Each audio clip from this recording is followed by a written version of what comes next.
Introduction.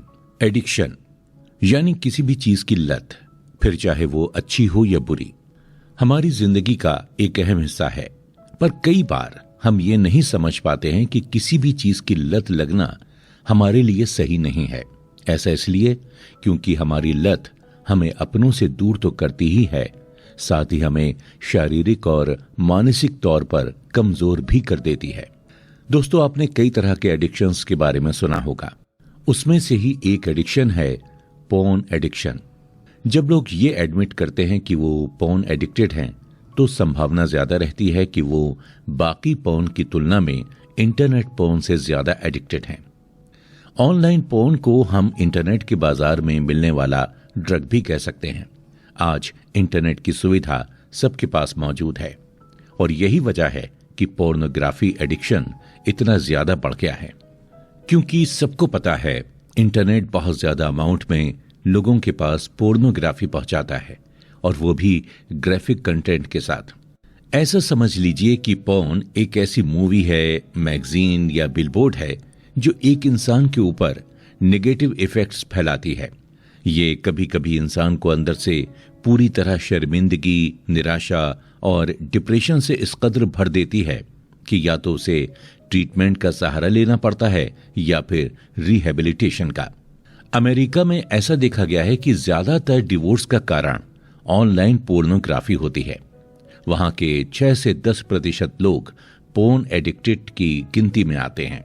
सबसे हैरानी की बात तो यह है कि इस पोर्न के एडिक्शन ने बच्चों तक को नहीं छोड़ा है।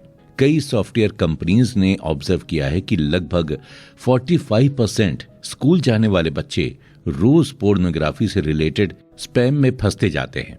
Behavioural scientist Rolf D Clemente के ऑब्जर्वेशन के मुताबिक पोर्नोग्राफी का बच्चों के इमोशनल और मेंटल डेवलपमेंट के ऊपर बहुत बुरा असर पड़ता है।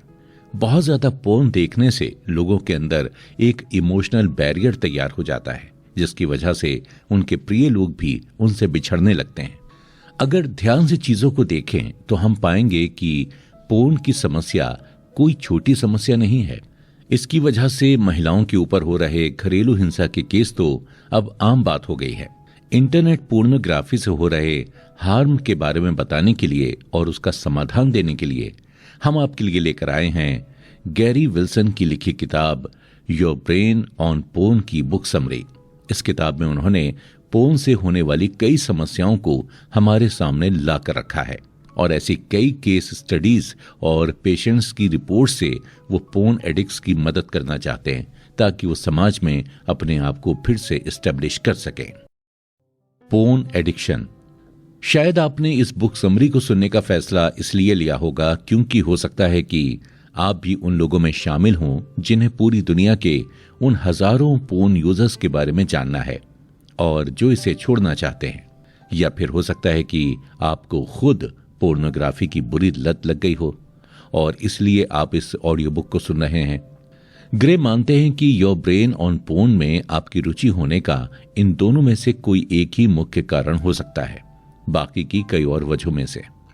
हो सकता है आप ऑनलाइन पोर्न देखने में इतना सारा वक्त व्यतीत कर रहे हैं कि आपका इसके बाहर निकलना मुश्किल हो रहा है, या हो सकता है कि आपको सेक्स के क्लाइमैक्स के दौरान दिक्कत आ रही है, या ऐसा भी हो सकता है कि आपके अंदर सेक्स की भावना इतनी ज्यादा बढ़ गई है कि इसका असर आपकी वैल्यूज पर पड़ रहा है।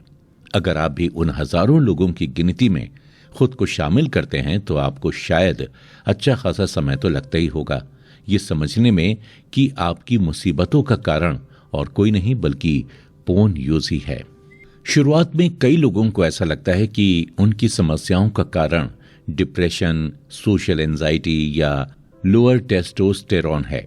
कई बार लोग डॉक्टर से भी सलाह लेने के लिए चले जाते हैं, लेकिन ज्यादातर देखा गया है कि डॉक्टर्स ग्राफिक इमेजेस को देखना नॉर्मल समझते हैं और उनके हिसाब से इंटरनेट पोर्न कोई हानि नहीं पहुंचाता है। लेकिन गैरी का मानना है कि डॉक्टर के इस स्टेटमेंट का पहला हिस्सा तो सही हो सकता है, लेकिन दूसरा नहीं। आजकल के समय में हमारी यंग जनरेशन ये विश्वास रखती है कि पोर्नोग्राफी का इस्तेमाल खराब नहीं है। जो लोग इसका विरोध करते हैं, देखा गया है कि वो ज्यादातर किसी धार्मिक संस्था या सोशल कंजर्वेटिव ऑर्गेनाइजेशन के साथ जुड़े हुए होते हैं। हमें दोनों की ही बातों को सुनना चाहिए ताकि हम किसी एक सही नतीजे पर पहुंच सकें। गैरी ने पिछले 9 सालों से पोर्नोग्राफी के बारे में कई लोगों के एक्सपीरियंसेस को अच्छी तरह से जाना है। इससे भी ज्यादा समय उन्होंने वैज्ञानिकों के साथ ये जानने में बिताया है कि इंसान का दिमाग कैसे काम करता है। उनका मानना है कि ये मुद्दा सिर्फ लिबरल या कंजर्वेटिव थिंकर्स को लेकर नहीं है और न ही ये सामाजिक शर्मिंदगी और सेक्सुअल फ्रीडम के बारे में है। योर ब्रेन ऑन पोर्न पूरी तरह से हमारे ब्रेन के नेचर के बारे में है और कैसे वो अपने आसपास के एनवायरनमेंट में हुए बदलाव के कारण रिस्पॉन्ड करता है। इससे हमें सेक्सुअल कंटेंट के ओवर कंजम्पशन की वजह से हुए इफेक्ट्स के बारे में भी जानने को मिलेगा। लेखक के हिसाब से इसका जिम्मेदार कहीं ना कहीं अनलिमिटेड इंटरनेट पोर्न की सप्लाई है। 2008 की एक स्टडी के मुताबिक 14.4% बच्चे 13 साल की उम्र से ही पोर्न देखना शुरू कर देते हैं। 2011 तक आते आते ये 48.7% बच्चों में देखा जाने लगा। 2017 के ऑस्ट्रेलियन क्रॉस सेक्शनल स्टडी के मुताबिक ये पता चला है कि 69% लड़के और 23% लड़कियां 13 साल की उम्र से ही पोर्न देखना शुरू करते हैं। एक दशक पहले तक गैरी को इंटरनेट पोर्न के बारे में ज्यादा पता नहीं था और न ही कभी वो पोर्न को बैन करने के पक्ष में रहे। शायद इसका कारण यह था कि उनका जन्म नॉर्थ वेस्ट सिएटल के एक लिबरल नॉन रिलीजियस घर में हुआ था। लेकिन जब कई लोग उनकी पत्नी की वेबसाइट पर जाकर ये कन्फेस करते थे कि उन्हें पोर्न एडिक्शन है तो उन्हें लगा कि बात थोड़ी गंभीर तो है। एक एनाटॉमी और साइकोलॉजी के टीचर होने की वजह से उनका इंटरेस्ट हमेशा से न्यूरोप्लास्टिसिटी, एडिक्शन, ब्रेन के मैकेनिज्म को लेकर रहा था। उन्होंने न्यूरोप्लास्ट, जिसे दिमाग का एपिटाइट मैकेनिज्म भी कहते हैं, उसे और अच्छे से समझने के लिए बायोलॉजिकल रिसर्च को भी ध्यान में रखा था। कई बार हमारी आदतों में आए बदलाव की वजह से हमारे ब्रेन के न्यूरोलॉजिकल बैलेंस पर असर पड़ता है। इसकी वजह से बहुत ज्यादा उत्तेजना की भावना हमारे अंदर पैदा हो सकती है और इसलिए हमें इमीडिएट सेटिस्फैक्शन की जरूरत महसूस होने लगती है। यह आपके एंजॉयमेंट और आए दिन की रिस्पॉन्सिबिलिटी में बाधा डाल सकता है और साथ ही यह हमें और ज्यादा स्टिमुलेशन ढूंढने पर मजबूर करने लगता है। इसके अलावा हमारे मूड, नजरिए और प्रायोरिटी में ऐसे बदलाव लाता है जिसकी हमें खबर तक नहीं लगती है। लेकिन साइंस की मदद से कई ऐसे लोग सामने आए जिन्होंने पोर्न से हुई तकलीफों को समझा और साइंस की मदद से ही अपने ब्रेन को रीडिजाइन किया ताकि उनकी पोर्न से जुड़ी आदतों में सुधार आ सके। उन्होंने ये जानने की कोशिश नहीं की कि पोर्न हानिकारक है या नहीं, बल्कि उन्होंने खुद इस चीज को अपनी जिंदगी से एलिमिनेट करके अपने आप में आए बदलावों को देखा। एक अच्छी बात यह है कि जो लोग इंटरनेट पोर्न की इस समस्या में फंसे हुए हैं वो इन लोगों के अनुभव से सीखकर इस प्रॉब्लम से खुद को आराम पहुंचा सकते हैं। लेकिन कई बार उनके मोटिवेशन का जरिया उनके खुद की सेक्सुअल डिसफंक्शन बन जाती है, जैसे अपने पार्टनर के प्रति अट्रैक्ट ना होना, इरेक्टाइल डिसफंक्शन या इजैकुलेशन में देर होना आदि। एक और न्यूरोलॉजिस्ट हैरी फिश के अनुसार पोर्न धीरे धीरे सेक्स को खत्म करता जा रहा है। उनके हिसाब से इंटरनेट पोर्न लोगों को उस चीज का एक्सेस दे रहा है जो चीज इंसान को कभी कभी एक ट्रीट के रूप में मिलनी चाहिए, ना कि रोज।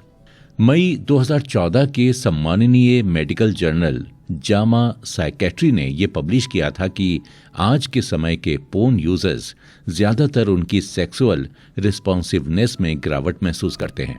इस स्टडी का नाम ही था द ब्रेन ऑन पोर्न। इस जर्नल के लीड ऑथर के हिसाब से बहुत ज्यादा मात्रा में पोर्न देखने वाले यूजर्स का दिमाग धीरे धीरे सिकुड़ने लगता है। 2014 की कैम्ब्रिज यूनिवर्सिटी के न्यूरोसाइंस एक्सपर्ट की एक टीम ने यह पता लगाया कि जो लोग पोर्न एडिक्टेड होते हैं उनको असली जिंदगी में किसी भी महिला के साथ फिजिकल रिलेशनशिप में आने से दिक्कत होती है। इसके बाद से दर्जनों ऐसी स्टडीज और लिटरेचर रिव्यू लिखे जाने लगे जिससे ये साबित होने लगा कि इंटरनेट पोर्न यूजर्स का दिमाग कैसे पूरी तरह चेंज कर देता है। गैरी ने उन सभी समस्याओं को पॉइंट आउट किया है जो पोर्नोग्राफी की वजह से पैदा होती हैं। इस बुक समरी से हम ये जानेंगे कि कैसे इन सब का संबंध न्यूरोसाइंस और इवोल्यूशनरी बायोलॉजी से है और कैसे हम लोग पोर्नोग्राफी से जुड़ी समस्याओं को समझकर उन्हें सुधार सकते हैं। अगर आप भी इस तरह की किसी समस्या से जूझ रहे हैं तो कृपया आप इस ऑडियो बुक को थोड़ा सा मौका देकर देखें। पोर्न एडिक्शन को कैसे पहचानें? दोस्तों, ये सवाल आप सभी के मन में आ सकता है कि एक आदमी को कैसे पता चलेगा कि उसकी सुस्त सेक्सुअल परफॉर्मेंस का कारण पोर्न है, एंजाइटी नहीं। इसे समझने के लिए कुछ तरीके आजमाने की जरूरत है। जैसे सबसे पहले आप किसी अच्छे न्यूरोलॉजिस्ट को दिखाइए और उन्हें बताइए अगर आपको कोई ऐसी मेडिकल एबनॉर्मेलिटी दिख रही है। दूसरा, अपना कोई भी पसंदीदा पोर्न चलाइए और मास्टरबेट करने की कोशिश कीजिए। तीसरा, फिर से किसी दूसरे समय मास्टरबेट करने की कोशिश कीजिए, लेकिन बिना पोर्न देखे या पोर्न के बारे में सोचे। अपने दोनों बार के एक्सपीरियंस को देखते हुए अब सोचिए कि आपके इरेक्शन की क्वालिटी कैसी थी और आपको क्लाइमैक्स तक पहुंचने में कितना वक्त लगा। एक स्वस्थ इंसान को बिना पोर्न देखे भी फुल इरेक्शन तक पहुंचने में और मास्टरबेट करने में कोई दिक्कत नहीं आनी चाहिए। लेकिन अगर आपको पोर्न देखते वक्त ज्यादा स्ट्रॉन्ग इरेक्शन आता है और बिना पोर्न देखे नहीं, तो इसका मतलब हो सकता है कि आपको पोर्न इंड्यूस्ड इरेक्टाइल डिसफंक्शन है। वहीं अगर आपको बिना पोर्न देखे स्ट्रॉन्ग इरेक्शन आता है लेकिन असली जिंदगी में पार्टनर के साथ सेक्स करते वक्त नहीं आता, इसका मतलब यह है कि आपको एंजाइटी रिलेटेड इरेक्टाइल डिसफंक्शन है।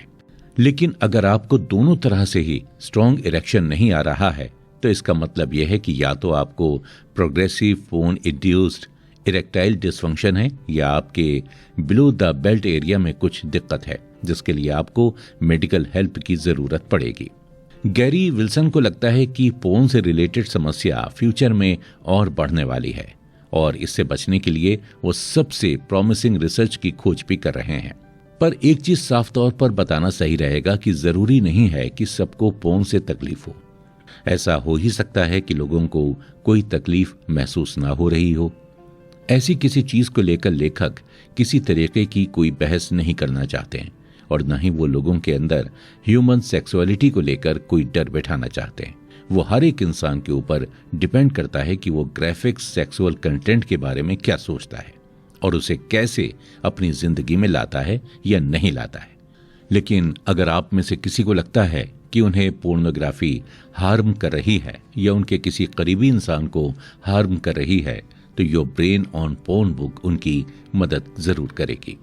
2008-9 के करीब जब इंटरनेट पर लोगों ने एक भारी संख्या में पोर्न देखना शुरू किया ही था, तब कई लोगों ने इरेक्टाइल डिसफंक्शन की समस्या बाकी लोगों के साथ शेयर की। कई लोगों में कभी कभी इरेक्शन बहुत जोर का देखा जाता था तो कभी कभी बिल्कुल ही नहीं। लोगों को इतनी बुरी लत लगी हुई थी कि उन्हें लगता था कि कोई असली औरत उनमें इतना स्ट्रॉन्ग स्टिमुलेशन पैदा कर ही नहीं पाएगी। इस समय तक ना तो योर ब्रेन ऑन पोर्न आई थी और न ही नो फैप या पोर्न एडिक्शन से जुड़ा कोई ऐसा आर्टिकल या मेडिकल रिपोर्ट खुलेआम मिलती थी। इसलिए जिन लोगों को इस तरह की समस्याएं झेलनी पड़ती थीं, उन्हें लगता था कि वो इस सोसाइटी पर कलंक है और उनकी मदद कोई नहीं कर सकता है। कई लोगों ने इसी डर के चक्कर में कभी अपना इलाज ही नहीं कराया। दोस्तों, अब हम बात करेंगे एक ऐसे इंसान के बारे में जिसने अपनी इस बुरी लत को पहचाना और उससे निकलने की कोशिश की और उसमें कामयाब भी हुआ। एक ऑनलाइन पोर्न यूजर जिसका ऑनलाइन यूजर नेम reddit/nofap था, इस समस्या से जूझ चुका है। रेडिट की ये समस्या उसके प्यूबर्टी में ही शुरू हो गई थी। उसके पूरे शरीर पर इसने अपना बुरा प्रभाव छोड़ा था। एक समय के बाद रेडिट को ऐसा लगने लगा था कि वो इस सोसाइटी का एक हारा हुआ इंसान है। पोर्न देखना छोड़ने से 1 साल पहले उसे खुद को साइकोलॉजिस्ट को दिखाना पड़ा था, जिन्होंने उससे ये कहा था कि उन्हें बहुत बहुत बहुत भयंकर सोशल एंजाइटी और डिप्रेशन की परेशानी है। लेकिन जैसे जैसे उन्होंने इस पोर्न की समस्या को ठीक करने की कोशिश की, उसे लगने लगा कि उसके दिल से मानो कोई भारी बोझ उतरने लगा हो। करीब 80 दिन तक बिना मास्टरबेशन के उसने पाया कि उसकी बॉडी में छोटे छोटे पॉजिटिव चेंजेस होने लगे। उसे कभी लगा ही नहीं था कि वो अपनी नॉर्मल लाइफ में वापस लौट पाएगा। ऐसा देखा गया है कि ज्यादातर कंप्यूटर प्रोग्रामर और इंफॉर्मेशन टेक्नोलॉजी स्पेशलिस्ट ही अपनी पोर्न से जुड़ी समस्या के बारे में अर्ली स्टेज में ही सोशल मीडिया पर बता देते हैं। ऐसा इसलिए क्योंकि उनके पास हमेशा हाई स्पीड इंटरनेट पोर्न बाकी सभी लोगों की तुलना में पहले पहुंचता है, जिसकी वजह से उनका एक अलग सेक्सुअल टेस्ट तैयार हो जाता है, जिसकी वजह से सेक्स के दौरान इरेक्टाइल डिसफंक्शन का सामना भी करना पड़ता है। इनमें से ज्यादातर लोगों की उम्र 20 या उससे थोड़ी ही ज्यादा होती है। पोर्नोग्राफी का इतिहास। आप सभी को ये तो पता है कि कैसे पोर्नोग्राफी ने हमारी जिंदगी पर असर किया है और इसके क्या नेगेटिव इफेक्ट्स हैं। पर क्या आपको पता है कि पोर्नोग्राफी की शुरुआत कैसी थी? तो आइए जानते हैं पोर्नोग्राफी के इतिहास के बारे में। विजुअल पोर्नोग्राफी का आगमन मैगजीन के रास्ते हुआ था। लोगों को अपने आप को इस स्टैटिक इराटिका की मदद से ही अपने आप को संतुष्ट रखना पड़ता था। इसके अलावा चाहे तो उन्हें अपनी इमेजिनेशन का इस्तेमाल करना पड़ता था या फिर और ज्यादा पैसे खर्च करके महंगे मटेरियल खरीदने पड़ते थे। उस समय ऐसी कोई एक्स रेटेड मूवीज भी मिलती थीं जो काफी महंगी होती थीं। ऐसे भी कई हद से ज्यादा एडिक्टेड लोग थे जो सिर्फ एडल्ट सेक्सुअल क्लिप्स के लिए पूरी की पूरी बुक स्टोर भी छान मारते थे। लेकिन इन सब के बावजूद भी सेक्सुअल कंटेंट कुछ लोगों की पहुंच तक सीमित रह जाता था। ज्यादातर लोग अपना समय मूवी हाउस या पीप शो बूथ में बिताना भी पसंद नहीं करते थे। इसके बाद एंट्री होती है वीडियो रेंटल्स और लेट नाइट केबल चैनल वालों की। ये मीडिया लोगों के स्टैटिक पोर्न से ज्यादा दिलचस्प होती थी। इससे लोगों को कहीं न कहीं शर्मिंदगी का भाव भी कम महसूस होता था, क्योंकि उन्हें और 10 लोगों के बीच बैठकर सिनेमा हॉल में पोर्न देखने की जरूरत अब नहीं थी। इसके बावजूद लोगों को लगता था कि जब तक बाजार में कोई नई चीज नहीं आ जाती है, वो एक ही वीडियो को कितनी बार देखेंगे। कई बार लोगों को पोर्न के नाम पर एक पूरी की पूरी कहानी देखनी पड़ती थी। इस समय तक भी लोगों के पास अभी भी पोर्न की सुविधा मौजूद नहीं थी, तो इसके बाद लोगों ने डायल अप की मदद लेनी शुरू की। डायल अप ज्यादातर सस्ते में मिल जाते थे और ये प्राइवेसी का एक अच्छा जरिया था, लेकिन इसमें मिलने वाले वीडियोस भी ज्यादातर स्टिल पिक्चर्स में होते थे। पहले तो लोगों को एक वीडियो डाउनलोड करना पड़ता था। इस डाउनलोड करने के चक्कर में कई बार वायरस का रिस्क भी उठाना पड़ता था, और अगर लोगों के कंप्यूटर का सॉफ्टवेयर वीडियो के मुताबिक सही नहीं रहता था तो पहले उसकी मरम्मत की जाती थी। इन सभी झमेलों के बाद इंसान चाहे तो अपने पसंदीदा वेबसाइट से वीडियो डाउनलोड करके उसे 1 से 2 बार देख सकता था। दोस्तों, आगे आने वाले एपिसोड में हम देखेंगे कि पोर्न के इतिहास का असल परिवर्तन इंटरनेट के आने से कैसे शुरू हुआ और कैसे इसका असर यंग जनरेशन पर पड़ रहा है। पोर्न के सिम्टम्स। 2006 के बाद से मानो एक ऐसा बदलाव आया कि पोर्न यूजर्स की पूरी दुनिया ही बदल गई। 2006 में हाई स्पीड इंटरनेट के आने से एक नए क्रिएचर का जन्म हुआ, जो था शॉर्ट पोर्न क्लिप्स की एक पूरी गैलरी, जहां एक आदमी को कभी न खत्म होने वाली हार्डकोर वीडियो की स्ट्रीम मिल सकती है। इसे ट्यूब साइट भी कहा जाता था, क्योंकि लोग इसमें यूट्यूब वीडियो की तरह ही स्ट्रीम करते थे। इतने छोटे छोटे क्लिप्स की भरमार होने की वजह से लोगों के अंदर बेचैनी और बढ़ती चली गई और उनके क्लिक्स भी बढ़ते गए। कई लोगों को इसी ट्यूब साइट की डिस्कवरी के बाद से इरेक्टाइल डिसफंक्शन दिखाई देना शुरू हो गया था। इसका सीधा सा जवाब यह था कि हाई स्पीड इंटरनेट की वजह से लोगों के पास क्लिप्स काफी जमा हो गए थे, जिसकी वजह से वो दिन में 2 से ज्यादा बार भी मास्टरबेट कर बैठते थे। लोगों के प्रिमिटिव ब्रेन में ट्यूब साइट ने अपनी एक जगह बना ली थी, क्योंकि इसमें सेक्सुअल नोवेल्टी मतलब नए सिरे से सेक्स करने का भाव ज्यादा था, और इतने छोटे क्लिप्स होने की वजह से ब्रेन का सर्किट बार बार पोर्न ढूंढने के लिए बेताब हो जाता था। जहां एक तरफ ऑनलाइन पोर्न देखना पहले से ही एक बड़ी समस्या थी, तो वहीं दूसरी ओर इसका ओवर कंजम्पशन एक और नई समस्या बन गई थी। University of Massachusetts medical school के प्रोफेसर शेरी पगोटो के मुताबिक एक स्टडी में पाया गया है कि एक इंसान की जो पोर्न देखने की भूख है वो वैरायटी के साथ कोरिलेट करती है। इंसान के पास जितनी वैरायटी मौजूद होगी उतने ज्यादा चांसेस हैं कि वो उन्हें ओवर कंज्यूम करेगा। जैसे लोगों के सामने अगर खाने का बुफे लगा हो तो वो जितना खाना चाहिए उससे ज्यादा ही खाएंगे, लेकिन अगर लोगों के पास खाने के लिए एक ही चीज है तो आप वो हद में रहकर खाएंगे। इन्हीं वीडियोस ने लोगों की इमेजिनेशन के लिए भी जगह नहीं छोड़ी। जो वो स्टिल इमेज देखकर किया करते थे, कम से कम इमेजिनेशन करने से इंसान सेक्सुअल फैंटेसी को शुरू से सोचने का आदी था। जिन लोगों ने बहुत ही कम उम्र में ही रोज पोर्न देखना शुरू कर दिया था, उनके लिए तो एक्सपीरियंस कुछ और ही रहा। जिन लोगों ने बहुत अर्ली स्टेज में पोर्न देखना शुरू किया था, उन लोगों के लिए पोर्न सेक्स ही नॉर्मल चीज बन गई थी, ना कि रियल सेक्स। 2010 में गैरी की बीवी ने उन्हें एक सजेशन दिया कि वो एक ऑनलाइन रिसोर्स शुरू करें जहां वो इस चीज से रिलेटेड बातें लोगों तक पहुंचा सकें। इससे पहले तक उनकी बीवी का सेक्सुअल रिलेशनशिप से रिलेटेड ऑनलाइन फोरम मर्दों के पोर्न रिलेटेड प्रॉब्लम से भरा हुआ था। लोग अपनी अपनी तरह की समस्या उनकी वाइफ के सामने लेकर आते थे, जैसे उनके पार्टनर के प्रति लेस अट्रैक्शन, सेक्स के दौरान ऑर्गेज्म की कमी, प्रीमेच्योर इजैकुलेशन आदि। उनकी वाइफ को ऐसा महसूस हुआ कि लेखक को एक ऐसी वेबसाइट इन लोगों को डेडिकेट करनी चाहिए जहां वो अपनी सेक्सुअल कंडीशन या प्रॉब्लम्स को रख सकें। यहीं से शुरू हुआ your brain on porn website का सफर। वेबसाइट बनाने के बाद लेखक को लगा देखने वाली बात यह होगी कि इससे कितने लोग जुड़ते हैं। लेखक को सबसे ज्यादा अचंभा तब लगा जब उन्होंने देखा कि इस वेबसाइट के जरिए रोज 20,000 यूनिक विजिटर्स हर दिन जुड़ते जा रहे हैं। इनकी वेबसाइट के लिंक को भी वर्ल्ड वाइड शेयर किया गया। इसके बाद ऐसे कई और फोरम अलग अलग नामों से सामने आने लगे, जैसे nofab.com, rebootnation.org, your brain rebalance आदि।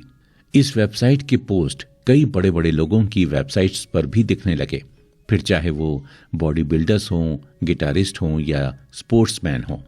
शुरू में तो कई लोगों को यह विश्वास ही नहीं हो रहा था कि उनके सभी सिस्टम्स का दोषी पोर्न है।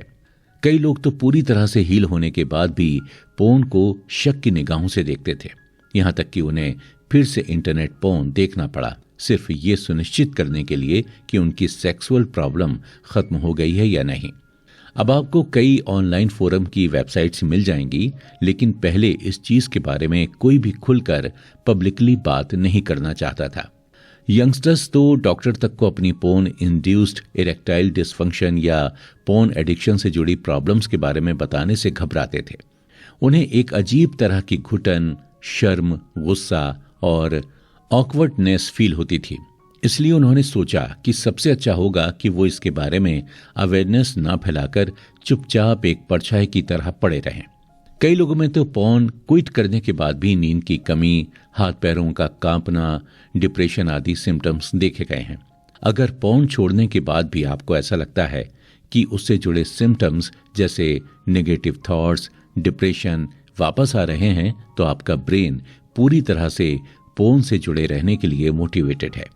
कई बार तो लोग पोर्न देखना छोड़ने के बाद भी कभी कभार इरेक्टाइल डिसफंक्शन महसूस करते हैं या उनके अंदर का सेक्सुअल अर्ज खत्म हो जाता है। कई लोगों के लिए ये बहुत भयानक इंसिडेंट होता है कि वो एक सुंदर लड़की को देख रहे हैं और उनके दिमाग में किसी तरीके का भी सेक्सुअल थॉट और इमोशंस आना बंद हो जाते हैं। जब तक लड़कों को परमानेंट इम्पोटेंसी यानी नपुंसकता के बारे में सावधान नहीं किया जाएगा, तब तक वो इंटरनेट पोर्न के पीछे भागते रहेंगे। लोगों को कभी कभी इस चीज पर आश्चर्य होता है कि वो जब इम्पोटेंस की हालत में पहुंच जाते हैं तो इससे वापस उभरने के लिए वो पोर्न की मदद नहीं ले सकते हैं। उन्हें इस परेशानी से नेचुरली निकलना पड़ेगा, जिसके लिए कभी कभी सालों लग जाते हैं। लेकिन सोचने वाली बात यह है कि पोर्न की वजह से जो फ्लैट लाइन की सिचुएशन पैदा हो रही है, क्या ये बायोलॉजी से रिलेटेड है? इसकी पूरी खोज करने के लिए कई रिसर्चर्स ने चूहों पर एक्सपेरिमेंट किया, क्योंकि उनके प्रिमिटिव ब्रेन का स्ट्रक्चर हमारे ब्रेन से काफी मिलता जुलता है। कई लोगों ने अपने इस टेम्परेरी फ्लैटलाइन की सिचुएशन के बारे में ऑनलाइन भी कई जानकारियां शेयर की। एक यूजर ने बताया कि उन्हें ऐसा लगता था कि उनके पीनस में मानो जान ही नहीं है और वो किसी मरी हुई चीज का बोझ लिए सारा समय घूम रहे हों। जैसे जैसे ट्यूब साइट की पॉपुलैरिटी बढ़ती गई, कई 19 से 23 साल की उम्र के बच्चों तक ने अपना नाम सेक्सुअल डिसफंक्शन के उन बड़ी उम्र के लोगों के साथ जोड़ दिया। 2011 तक आते आते कई लड़के जो अपने अर्ली 20s में थे, उन्होंने ऐसी कई ऑनलाइन फोरम खोले जो उन्होंने पोर्न क्विट करने से रिलेटेड एक्सपेरिमेंट को डेडिकेट कर रहे थे।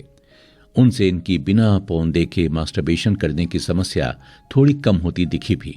उनका इस ऑनलाइन फोरम को बनाने के पीछे का मकसद ही अपने ब्रेन को ऐसे रीसेट करना था कि उसे इंटरनेट इराटिका के ओवर स्टिमुलेशन से बचाया जा सके। उन्होंने इस अप्रोच को रिबूटिंग नाम दिया।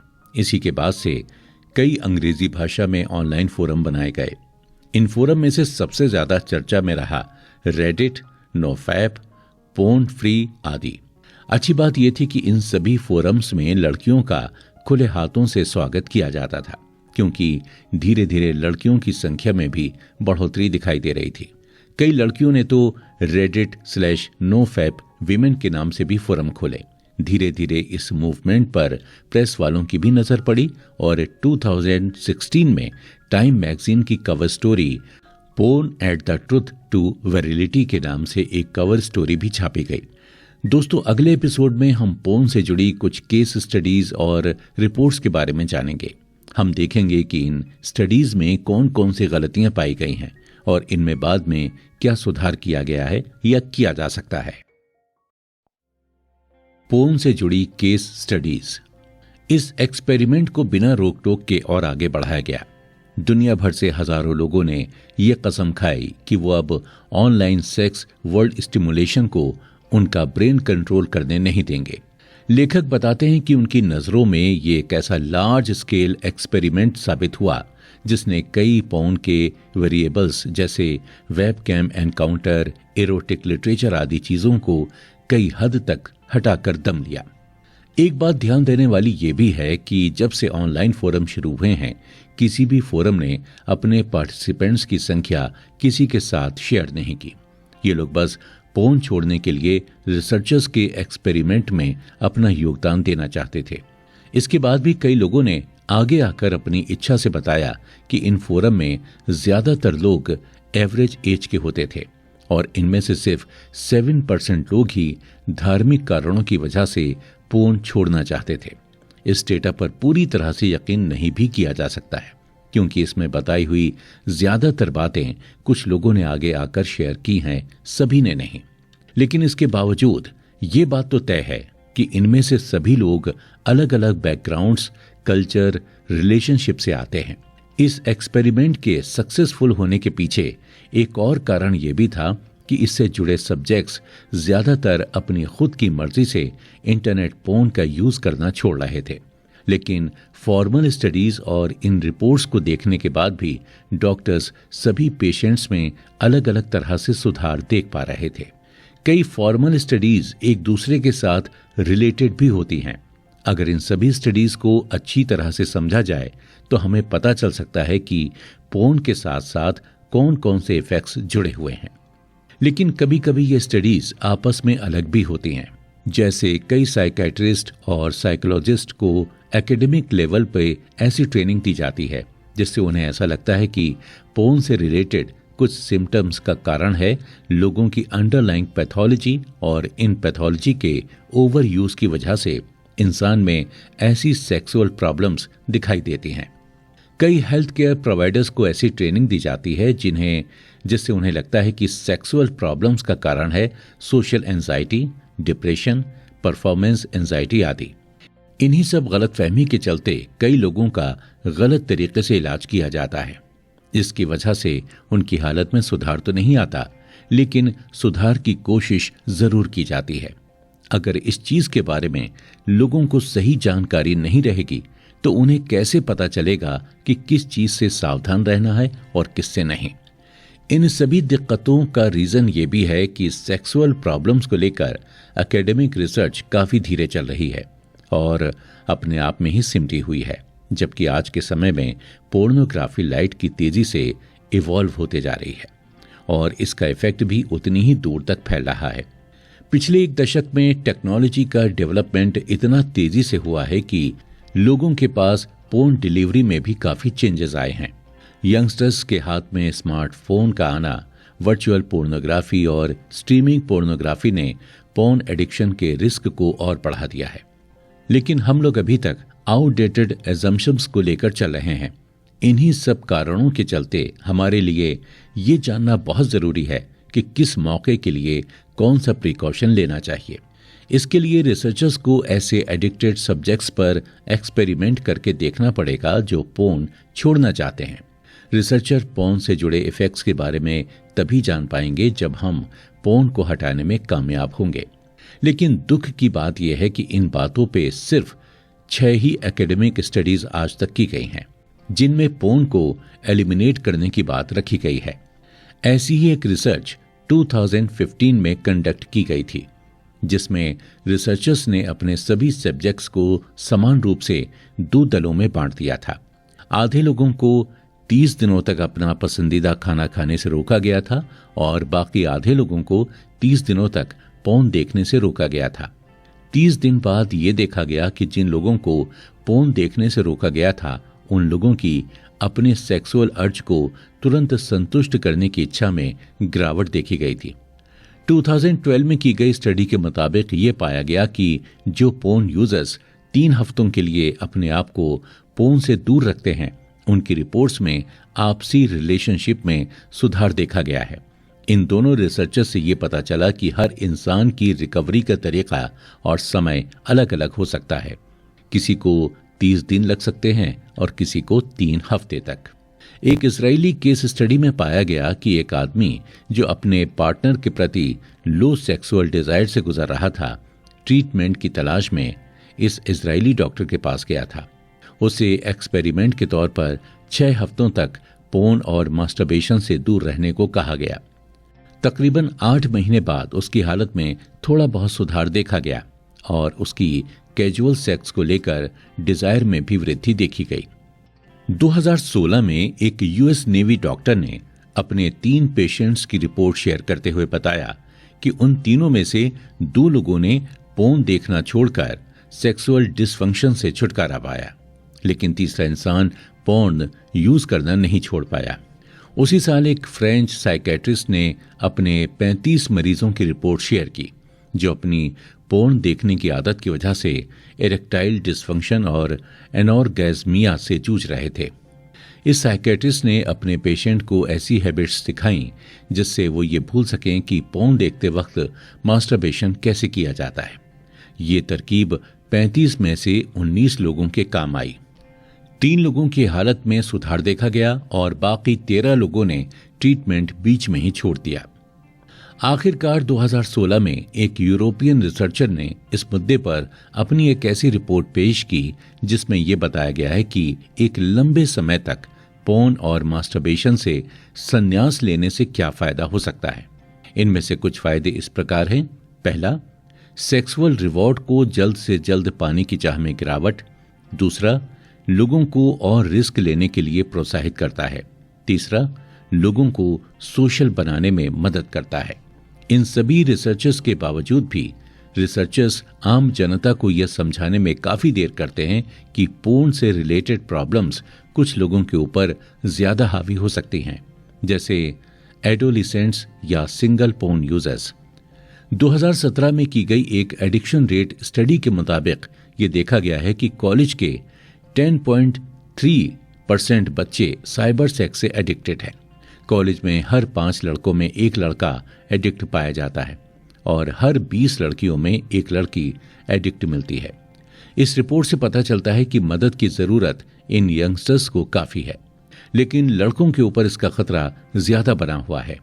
ऐसा देखा गया है कि जो लोग बहुत छोटी उम्र से ही पोर्न का इस्तेमाल करते हैं, उनको सोशल एंजाइटी, डिप्रेशन और वीक इरेक्शन के बीच का डिफरेंस ही समझ नहीं आता। इन सब के बावजूद कई लोगों के लिए पोर्न एक समस्या नहीं बल्कि अच्छी फीलिंग का जरिया है। एविडेंस की कमी होने के बावजूद भी कई लोगों को ऐसा लगता है कि बीच बीच में मास्टरबेशन करते रहने से उन्हें कैंसर से सुरक्षा मिलेगी। कई लोगों को तो ऐसा भी लगता है कि अगर वो पोर्न के एंड में मास्टरबेट करते हैं तो उनके स्वास्थ्य के साथ सब कुछ सही है। एविडेंस की कमी होने की वजह से कभी कभी पोर्न यूजर्स को ये समझाना मुश्किल हो जाता है कि उनकी बिगड़ती सेहत का कारण उनका पोर्न एडिक्शन है। आजकल के पोर्न यूजर्स का ज्यादातर रेगुलर इलाज किया जाता है और उन्हें social anxiety, low self esteem, concentration problem, lack of motivation और दूसरी कंडीशन से जुड़ी समस्याओं का ट्रीटमेंट दिया जाता है। कभी कभी तो उनसे ये तक कह दिया जाता है कि उनकी समस्या की प्रॉब्लम है उनकी परफॉर्मेंस रिलेटेड एंजाइटी, जो उन्हें क्लाइमैक्स तक पहुंचने ही नहीं देती। इन्हीं सब गलत धारणाओं की वजह से कई लोग अपने आप को दोषी समझने लगते हैं। कई लोगों को लगने लगता है कि वो कभी सेक्स नहीं कर पाएंगे और कई लोग अपने आप को सरकार के सामने गुनहगार भी पाते हैं। एक रिसर्च के अनुसार यूनिवर्सिटी ऑफ ऑक्सफोर्ड में ये पाया गया कि ज्यादातर internet porn addiction self harm का खतरा लोगों में और बढ़ा देती हैं। ये लोग कई तरह से अपने आप को हार्म कर सकते हैं।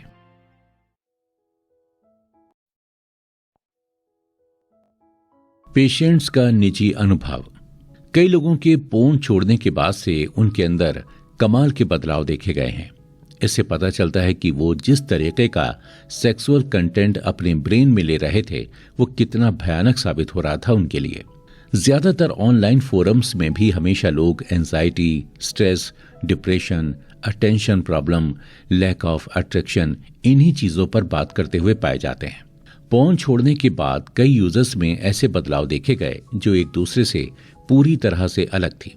जैसे कई लोगों की सोशल एंजाइटी में इम्प्रूवमेंट दिखने लगा, उन्हें कॉन्फिडेंस बिल्डअप होने लगा, दूसरे लोगों के साथ कांटेक्ट ठीक होने लगा। कई लोगों ने अपने आप को ज्यादा फोकस्ड, शार्प और क्लियर महसूस किया। उनके अंदर लोगों के साथ और लड़कियों के साथ बात करने की इच्छा फिर से जागरूक हुई। उनमें इरेक्टेड पीनस यानी बोनर से जुड़ी समस्या काफी कम हो गई। इसके अलावा सबसे जरूरी चीज कि कई लोगों के आपसी रिश्ते सुधरने लग गए, चाहे वो आपसी रिश्ते अपने घर वालों से हों, दोस्तों से हों या अपने पार्टनर से ही क्यों ना हो। जब लोगों ने इम्प्रूवमेंट महसूस करना शुरू किया तब वो शॉक में पड़ गए कि कैसे इंटरनेट पोर्न जैसी चीज ने उनके पूरे साइकोलॉजिकल बिहेवियर को बदल के रख दिया था। 2-4 लोग इस बात से भी शॉक्ड हैं कि कई लोगों पर किसी भी मेडिकेशन का कोई रिजल्ट ही नहीं दिखा। हमें यह समझना होगा कि हम एक ऐसी चीज से डील कर रहे हैं जिसके अंदर इतनी ताकत है कि वो इंसान के पूरे ब्रेन पर हावी हो सकती है और उसके सामने दोस्ती, स्वास्थ्य, परिवार, इन सब का महत्व गिराकर सिर्फ एक गोल रख सकता है और वो है पोर्न देखना। एक यूजर ने अपनी स्थिति लोगों के सामने रखते हुए बताया कि कैसे पोर्न एडिक्शन ने उसे जीवन के एक ऐसे मोड़ पर लाकर खड़ा कर दिया था जिसकी वजह से उसकी फार्मेसी की डिग्री चली गई और उसकी गर्लफ्रेंड भी उसे छोड़कर चली गई। एक लड़की ने भी अपना एक्सपीरियंस शेयर करते हुए बताया कि कैसे पढ़ाई के दौरान वो रात रात भर जागकर ऑनलाइन वेबसाइट से इराटिका पढ़ती रहती थी। शुरू में कई लोगों को लगता भी था कि वो शायद निराशावादी हैं, लेकिन सही ट्रीटमेंट मिलने के बाद उन्हें पता चला कि वो पोर्न एडिक्ट्स हैं। सालों से पोर्न देखने से एक इंसान के अंदर कई तरह के सेक्सुअल सिम्टम्स देखे जा सकते हैं। ज्यादातर पोर्न यूजर्स का मेन प्रॉब्लम होता है इजैकुलेशन में डिले या बिल्कुल ही ऑर्गेज्म की कमी। डॉक्टर की रिपोर्ट्स के मुताबिक इन 2 इरेक्टाइल डिसफंक्शन के कई कारण हो सकते हैं, जैसे पुराने जेनर के पोर्न में इंटरेस्ट ना होना, पोर्न का पार्टनर से ज्यादा एक्साइटिंग मालूम होना, फैंटेसी की जरूरत महसूस होना आदि। 2015 की एक सेक्स क्लिनिक की रिपोर्ट के अनुसार 71% लोगों में देखा गया है कि अगर कोई आदमी एक हफ्ते में 7 घंटे से ज्यादा पोर्न देखते हुए मास्टरबेट करता है तो उसे सेक्सुअल फंक्शनिंग में दिक्कत का सामना करना पड़ता है। एक यूजर ने तो अपना एक्सपीरियंस शेयर करते हुए यह भी बताया था कि उसकी जिंदगी में एक मोमेंट ऐसा आया था कि उसके अंदर सेक्स की कोई इच्छा ही बाकी नहीं रह गई थी। ऐसा इसलिए हुआ था क्योंकि वो यूजर पिछले 17 सालों से मास्टरबेशन के चक्कर में फंसा हुआ था और 12 सालों तक एक्सट्रीम पोर्न से घिरा हुआ था, जिसके चलते उसका रियल सेक्स से इंटरेस्ट ही उठ गया था। एक यूजर ने तो ये तक बताया कि उसे इजेकुलेशन में कभी कभी इतनी देर होती थी कि उसका 3 से 4 घंटा सिर्फ सेक्स में बीत जाता था। 1948 से लेकर 2002 तक 40 से कम उम्र वाले आदमियों में इरेक्टाइल डिसफंक्शन की दिक्कत 3 से 4% लोगों में देखी जाती थी, लेकिन 2010 के बाद से ये रेट बढ़कर 14 से 33% हो गया था। ऐसे ही और सेक्सुअल डिसफंक्शन के बारे में हमें सेक्सुअल फंक्शन सर्वे से पता चलता है। ये एक ऐसी ग्लोबल स्टडी है जो पॉपुलेशन के सेक्सुअल एटीट्यूड और बिहेवियर को रिकॉर्ड करती है। इस रिपोर्ट के अनुसार ये पता चलता है कि यंग जनरेशन के मुकाबले बुजुर्गों में इरेक्टाइल डिसफंक्शन का रेट ज्यादा हाई होता है। इसके बावजूद भी 2001-2002 की रिपोर्ट में यूरोप के 14 से 28% 40 से कम उम्र वाले लोगों में इरेक्टाइल डिसफंक्शन की दिक्कत दिखाई दी थी। इन सभी तथ्यों को अगर समझा जाए तो हम पाएंगे कि कम उम्र के लड़कों को अपने पार्टनर के साथ सेक्स करने में ज्यादा दिक्कत आती है। 2016 के कैनेडियन सेक्सोलॉजिस्ट की एक स्टडी में यह पाया गया कि कम उम्र के लड़कों में सेक्सुअल फंक्शन की दिक्कत एडल्ट लड़कों से ज्यादा देखी गई। ऐसा पाया गया है कि 16 से 21 साल के बीच में जितने भी लड़के आते हैं उनमें से 78.6% लड़कों को पार्टनर के साथ सेक्सुअल एक्टिविटी में दिक्कत आती है।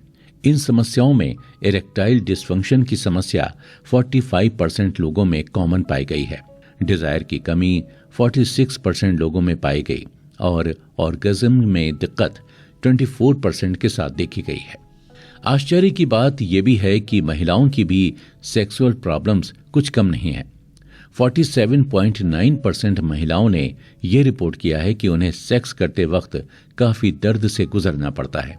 2014 में एक ब्रिटिश सेक्सोलॉजिस्ट ने यंग जनरेशन की सेक्सुअल प्रॉब्लम हो जाने का जिम्मा अपने ऊपर उठाया, जिनमें उन्होंने ज्यादातर ऐसे सब्जेक्ट चुने जो 18 से 16 साल की उम्र के बीच के थे।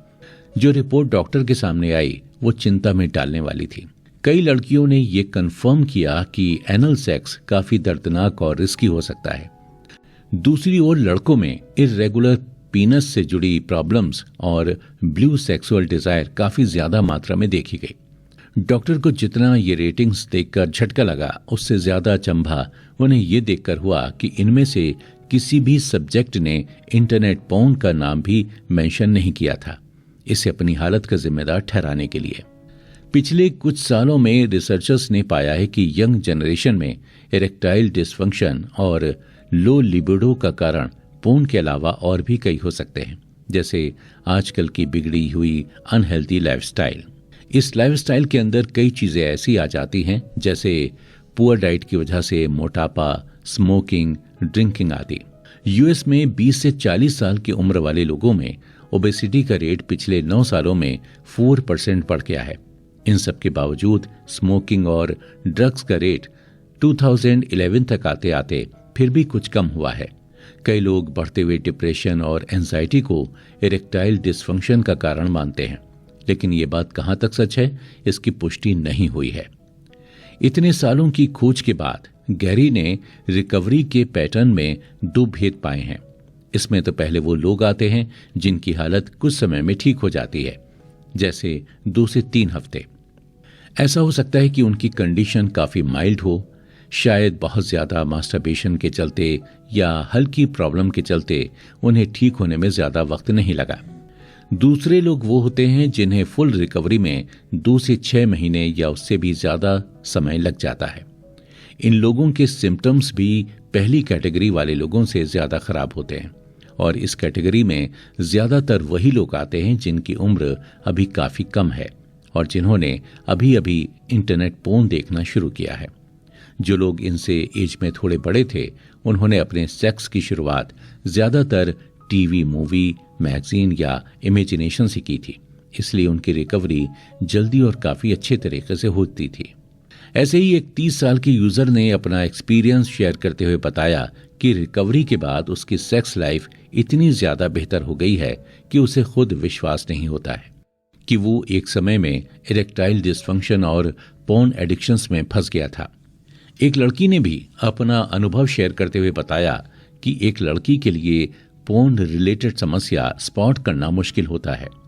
वो बताती है कि उनके अंदर डिजायर तो हो जाता है, लेकिन अराउजल या कोई प्लेजर की भावना नहीं आती है। उन्हें लोअर एब्डोमेन में कोई वाइब्रेशन भी महसूस नहीं होता है। इन्होंने भी बहुत कम उम्र में ही प्री मैच्योर ऑर्गेज्म समस्या भोगी थी, लेकिन रिकवरी के बाद से अब उनकी सारी प्रॉब्लम्स जड़ से साफ हो गई हैं। आने वाले एपिसोड्स में दोस्तों हम देखेंगे कि कैसे पोर्न देखने की आदत इंसान को काफी कम उम्र से या टीन एज से ही लग सकती है और इससे क्या क्या परेशानियां या नई नई सिचुएशंस रिसर्चर्स के सामने आकर खड़ी हो जाती हैं। Premature sexual problems. कम उम्र में सेक्सुअल प्रॉब्लम्स या इरेक्टाइल डिसफंक्शन की समस्या समझना आसान बात नहीं है। इन समस्याओं में से एक है प्री मैच्योर इजैकुलेशन। इजैकुलेशन का मतलब होता है सीमेन रिलीज करना। ऐसा देखा गया है कि कई लोग अपने ब्रेन को इस तरह से ट्रेन करते हैं ताकि इजैकुलेशन जल्द हो जाए। जो लोग बहुत यंग एज में पोर्न देखना शुरू करते हैं उनमें प्री मैच्योर इजैकुलेशन की समस्या ज्यादा दिखाई देती है, क्योंकि कम उम्र में इंसान को हमेशा डर बना रहता है कि कोई उसे ये सब करता पकड़ ना ले, इसलिए वो जल्द से जल्द क्लाइमैक्स तक पहुंचना चाहता है। कभी कभी तो पोर्न इतना ज्यादा ब्रेन को ट्रिगर करता है कि इजैकुलेशन अपने आप ही हो जाता है। हमें ये समझना होगा कि हमारा दिमाग इलास्टिक की तरह है, हम उसे जाने अनजाने हर वक्त ट्रेन करते रहते हैं। इतनी सारी केस स्टडीज करने के बाद ये तो साफ है कि इंटरनेट पोर्न इंसान को एक जेनर से दूसरे जेनर के पोर्न और कभी कभी इंटरनेट की ऐसी अंधेरी जगहों पर लाकर खड़ा कर देता है जहां उसे खुद पहुंचकर डिस्टर्ब फील होने लगता है। सोचने की बात यह है कि मानसिकता को ट्रिगर कौन करता है। हो सकता है कि इसका कारण बोरियत या इंसान की आदतें हों। टीनेजर्स अपनी जिंदगी में हमेशा थ्रिल ढूंढते रहते हैं और जल्दी बोर हो जाते हैं। जितनी चीजें उनके लिए अनकॉमन होंगी उनको उससे उतना ज्यादा प्लेजर मिलेगा। यंग जनरेशन में इजीली बोर होने की समस्या इतनी ज्यादा बढ़ गई कि इसका असर पोर्न पर भी दिखने लगा। लोग एक हाथ से मास्टरबेशन करते वक्त भी दूसरे हाथ से वीडियोस बदलते रहते हैं। एक इंटरनेट स्टडी में देखा गया कि लोगों को नॉर्मल पोर्न से ज्यादा एक्सट्रीम पोर्न में ज्यादा रुचि है। लोग पोर्न देखने की शुरुआत वायलेंट या ज्यादा वैरायटी से नहीं करते हैं, लेकिन जैसे जैसे उनके अंदर एडिक्शन बढ़ता जाता है उनकी पसंद भी बदलती और बढ़ती जाती है। कभी कभी ये ऑनलाइन पोर्न इतने ज्यादा एक्सट्रीम हो जाते हैं कि इसमें दिखाए गए रेप के केस से भी यूजर को फर्क नहीं पड़ता है। इस बदलते टेस्ट का एक कारण हो सकता है और वो है अपने टॉलरेंस को टेस्ट करना। कई लोगों को तो ये भी लगता है कि जिस तरह का पोर्न उनके अंदर अराउजल की भावना पैदा करता है वही उनके टेस्ट के हिसाब से सबसे परफेक्ट है। लेकिन आजकल के लगातार बदलते टेस्ट में इस चीज को मानना थोड़ा मुश्किल है। सबसे गलत बात जो इंटरनेट पर आज की डेट में फैली हुई है वो ये है कि इंटरनेट पोर्न देखने से लोगों को अपनी सेक्सुअलिटी के बारे में समझने में, उसे और पहचानने में मदद मिलती है। कई यंगस्टर्स इसी फेक सेक्सुअलिटी की खोज में हॉटेस्ट मटेरियल इंटरनेट पर ढूंढते रहते हैं। उन्हें ये सिंपल सी बात समझ में नहीं आती कि सिर्फ एक इरेक्शन से उन्हें उनकी सेक्सुअलिटी का पता ही नहीं चल सकता। अगर लोगों को हॉट कंटेंट भेजते वक्त एक सडन अराउजल आता है या उनके अंदर पल्स ज्यादा स्पीड से चलने लगती है तो इसका मतलब सिर्फ ये है कि आपकी बॉडी सिर्फ हॉट स्टफ को देखकर रिएक्ट कर रही है। इसका उनके सेक्सुअल अट्रैक्शन से कोई लेना देना नहीं है। ध्यान देने वाली बात यह है कि सेक्सुअल इंटरेस्ट इंटरनेट की दुनिया में चेंजेबल है। यंग जनरेशन पोर्न देखते वक्त इतना कंटेंट बदलते रहते हैं कि कभी कभार उन्हें और चीजें भी सेटिस्फाइंग लगती हैं। एक यूजर ने अपनी कहानी शेयर करते हुए बताया कि वो वैसे तो गे है, लेकिन पोर्न देखते वक्त उनका इंटरेस्ट कभी कभार लड़कियों पर भी आ जाता है। 2016 की स्टडी के मुताबिक ये पाया गया कि मर्दों का पोर्न के टाइप को लेकर इनकंसिस्टेंट होना आम बात हो गई है। वो लोग किसी भी तरह का पोर्न देख लेते हैं। रिपोर्ट में ये बात सामने आई है कि 20.7% हेट्रोसेक्सुअल आदमी भी गे कंटेंट देखते हैं और 55% गे आइडेंटिटी वाले लोग हेट्रोसेक्सुअल पोर्न भी देखना पसंद करते हैं। लेकिन लोगों को सेक्स ओरिएंटेड पोर्न के बारे में ये पता होना चाहिए कि इसका बहुत बुरा असर इंसान की सेक्सुअलिटी पर पड़ सकता है। कई बार ऐसे कंटेंट्स ज्यादा कंज्यूम करने की वजह से इंसान एसओसीडी से जूझ सकता है। एसओसीडी का मतलब है sexual orientation obsessive compulsive disorder. इसके तहत इंसान अपनी सेक्सुअलिटी को लेकर बहुत एंग्जियस रहने लगता है। इस तरह के पोर्न सिर्फ हेट्रोसेक्सुअल्स को ही अपनी सेक्सुअलिटी के प्रति एंग्जियस नहीं बनाते, बल्कि सभी तरह की सेक्सुअलिटी इसमें शामिल है। किसी भी तरह का एसओसीडी एक सीरियस मेडिकल कंडीशन है। अगर आपको इसके सिम्टम्स दिखाई दे रहे हैं तो आपको जल्द से जल्द प्रोफेशनल हेल्थ केयर की मदद लेनी चाहिए। 2010 की जापानीज टाइम्स की रिपोर्ट के अनुसार यंग जापानीज लड़के सेक्स से अपना इंटरेस्ट खो रहे हैं। इस रिपोर्ट में देखा गया कि 16 से 19 साल के लड़कों में 36% लड़कों को सेक्स में कोई रुचि नहीं है। 20 से 24 साल के आदमियों में भी यही सामने आया। इनमें भी कुल 21% लोगों की रुचि कम होती दिख रही है। पर इस दौर में जापान अकेला नहीं है। फ्रांस में 2008 के सर्वे के हिसाब से 18 से 24 साल के आदमियों में 20% आदमियों को सेक्स में कोई इंटरेस्ट नहीं है। तो क्या इसका दोष पूरी तरह से पोर्न को दिया जा सकता है? 2015 की रिपोर्ट के मुताबिक यूएस के हाई स्कूल स्टूडेंट्स के बीच में सेक्सुअल एक्टिविटी 38% से गिरकर 30% पर आ गई है। रिसर्चर्स का मानना है कि सारा दिन कंप्यूटर स्क्रीन के सामने बिताने से और इजीली पोर्न का एक्सेस होने की वजह से सभी का ये हाल हुआ है। 2016 के सर्वे के अनुसार यंग लड़के सिर्फ और सिर्फ पोर्न का ही इस्तेमाल करते हैं अपने आप को अराउज रखने के लिए। 2017 की रिसर्च से पता चला है कि कई लोग ज्यादा एक्साइटमेंट के लिए असल सेक्स से ज्यादा पोर्न प्रेफर करते हैं।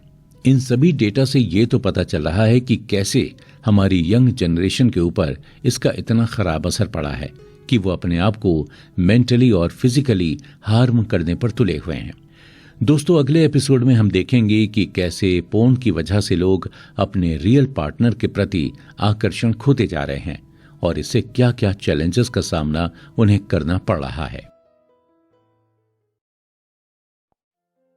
रिश्तों पर असर। क्या मैं असेक्सुअल हूं? इस तरीके का सवाल ऑनलाइन फोरम में अक्सर पूछा जाता है। अक्सर देखा गया है कि ऐसे लोग पोर्न देखते वक्त तो मास्टरबेट कर सकते हैं, लेकिन बिना पोर्न के नहीं। एक यूजर ने अपना एक्सपीरियंस शेयर करते हुए बताया है कि 15 साल की उम्र तक उसमें सेक्स का जोश बहुत था, लेकिन एक बार पोर्न देखना शुरू करने के बाद से ही वो अपने आप को लड़कियों से दूर रखने लगा था। इसी वजह से उसे काफी लंबे समय तक ऐसा लगने लगा था कि वो असेक्सुअल बन गया है, लेकिन सही इलाज मिलने के बाद से वो अब ठीक है। पोर्न की वजह से सिर्फ इंसान की सेहत ही नहीं बल्कि आपसी संबंध भी बिगड़ते जा रहे हैं। इसका सीधा संबंध विज्ञान से है। पोर्न देखने के बाद इंसान के अंदर जो केमिकल स्टिमुलेशन काम करता रहता है, उससे बॉन्ड बनाने में या किसी से प्यार करने में दिक्कत आती है। इंटरनेट पोर्न ब्रेन को इस कदर हाईजैक कर लेता है कि इंसान रिश्ता बनाना भूलकर पूरी तरह से बाकी जानवरों की तरह सिर्फ सेक्स करने के लिए ट्रेन हो जाता है। रिसर्चर्स ने ये तक पता लगाया है कि काफी ज्यादा स्टिमुलेशन प्रोड्यूस होने की वजह से इंसान के बीच का बॉन्ड कमजोर होने लगता है। 2007 की स्टडी के मुताबिक अगर एक आदमी कई आकर्षक लड़कियों की फोटो रोज देखे तो उसके अंदर उसके लिए पार्टनर के प्रति एक बोरियत आने लगती है। वो आदमी फिर अपने पार्टनर को हर स्किल में नीचे रखने लगता है, चाहे वो अट्रैक्शन में हो या इंटेलिजेंस में। पोर्न कंजम्पशन की वजह से ही लोग अपने पार्टनर को अप्रिशिएट करना भूल जाते हैं। 70 से भी ज्यादा स्टडीज में यह पाया गया है कि पोर्न की वजह से कपल्स के बीच सेक्सुअल प्रॉब्लम्स दिखाई देती हैं, जैसे अराउजल की कमी, सेक्स में गिरावट, रिलेशनशिप सेटिस्फेक्शन में गिरावट। ये चीज मर्दों में ज्यादा देखी जाती है।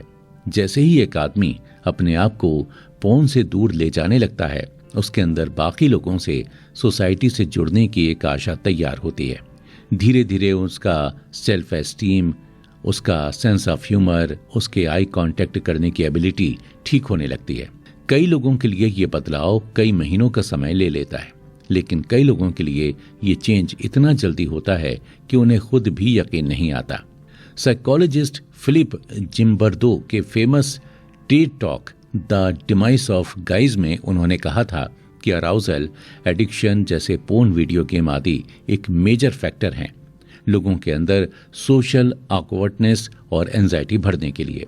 इनकी थ्योरी के हिसाब से ज्यादा स्क्रीन के सामने बिताने से इंसान के अंदर नॉर्मल सोशल स्किल्स का विकास नहीं हो पाता है।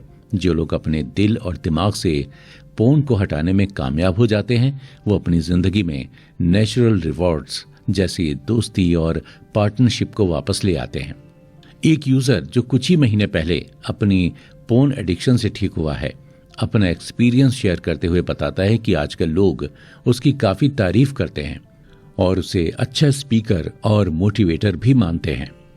कई लोग जो अपने दिमाग को फिर से रिबूट करने में सफल हो जाते हैं, उन्हें अपने दिमाग में कई इंप्रूवमेंट नजर आते हैं, जैसे क्लियर थिंकिंग, फोकस करने में आसानी, मेमोरी में इंप्रूवमेंट आदि। इसका उल्टा रिसर्चर्स ने पोर्न की वजह से लोगों में परफॉर्मेंस की कमी, कंसंट्रेशन की कमी और एकेडमी परफॉर्मेंस में गिरावट की दिक्कतें देखी हैं। अगर कोई इंसान बिना एडिक्शन के भी पोर्न देखता है, तब भी उसके दिमाग का एक ग्रे हिस्सा सिकुड़ता हुआ पाया गया है।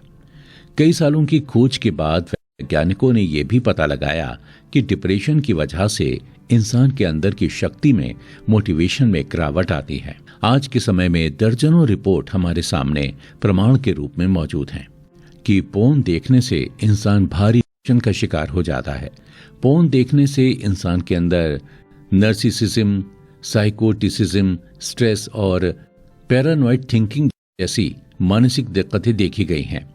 जानवरों की तुलना में इंसान के बीच संबंध बनाना ज्यादा कॉम्प्लेक्स साबित होता है, लेकिन जानवरों की तुलना में इंसानों के अंदर लॉन्ग टर्म बॉन्ड बनाने की खासियत ज्यादा होती है। इसका एक साइंटिफिक नाम है कूलिज इफेक्ट। इस इफेक्ट का नाम भी इसे यूएस के प्रेसिडेंट कैल्विन कूलिज से मिला था। इस नाम के पीछे एक मजेदार कहानी भी है। एक बार मिस्टर प्रेसिडेंट और उनकी पत्नी एक फार्म में घूमने के लिए गए थे। प्रेसिडेंट को कुछ समय के लिए अपनी बीवी को फार्म में रखकर दूसरे काम के लिए जाना पड़ा। उस वक्त उस फार्म का मालिक मिसेस कोलिज को अपना मुर्गा काफी शान से दिखा रहा था।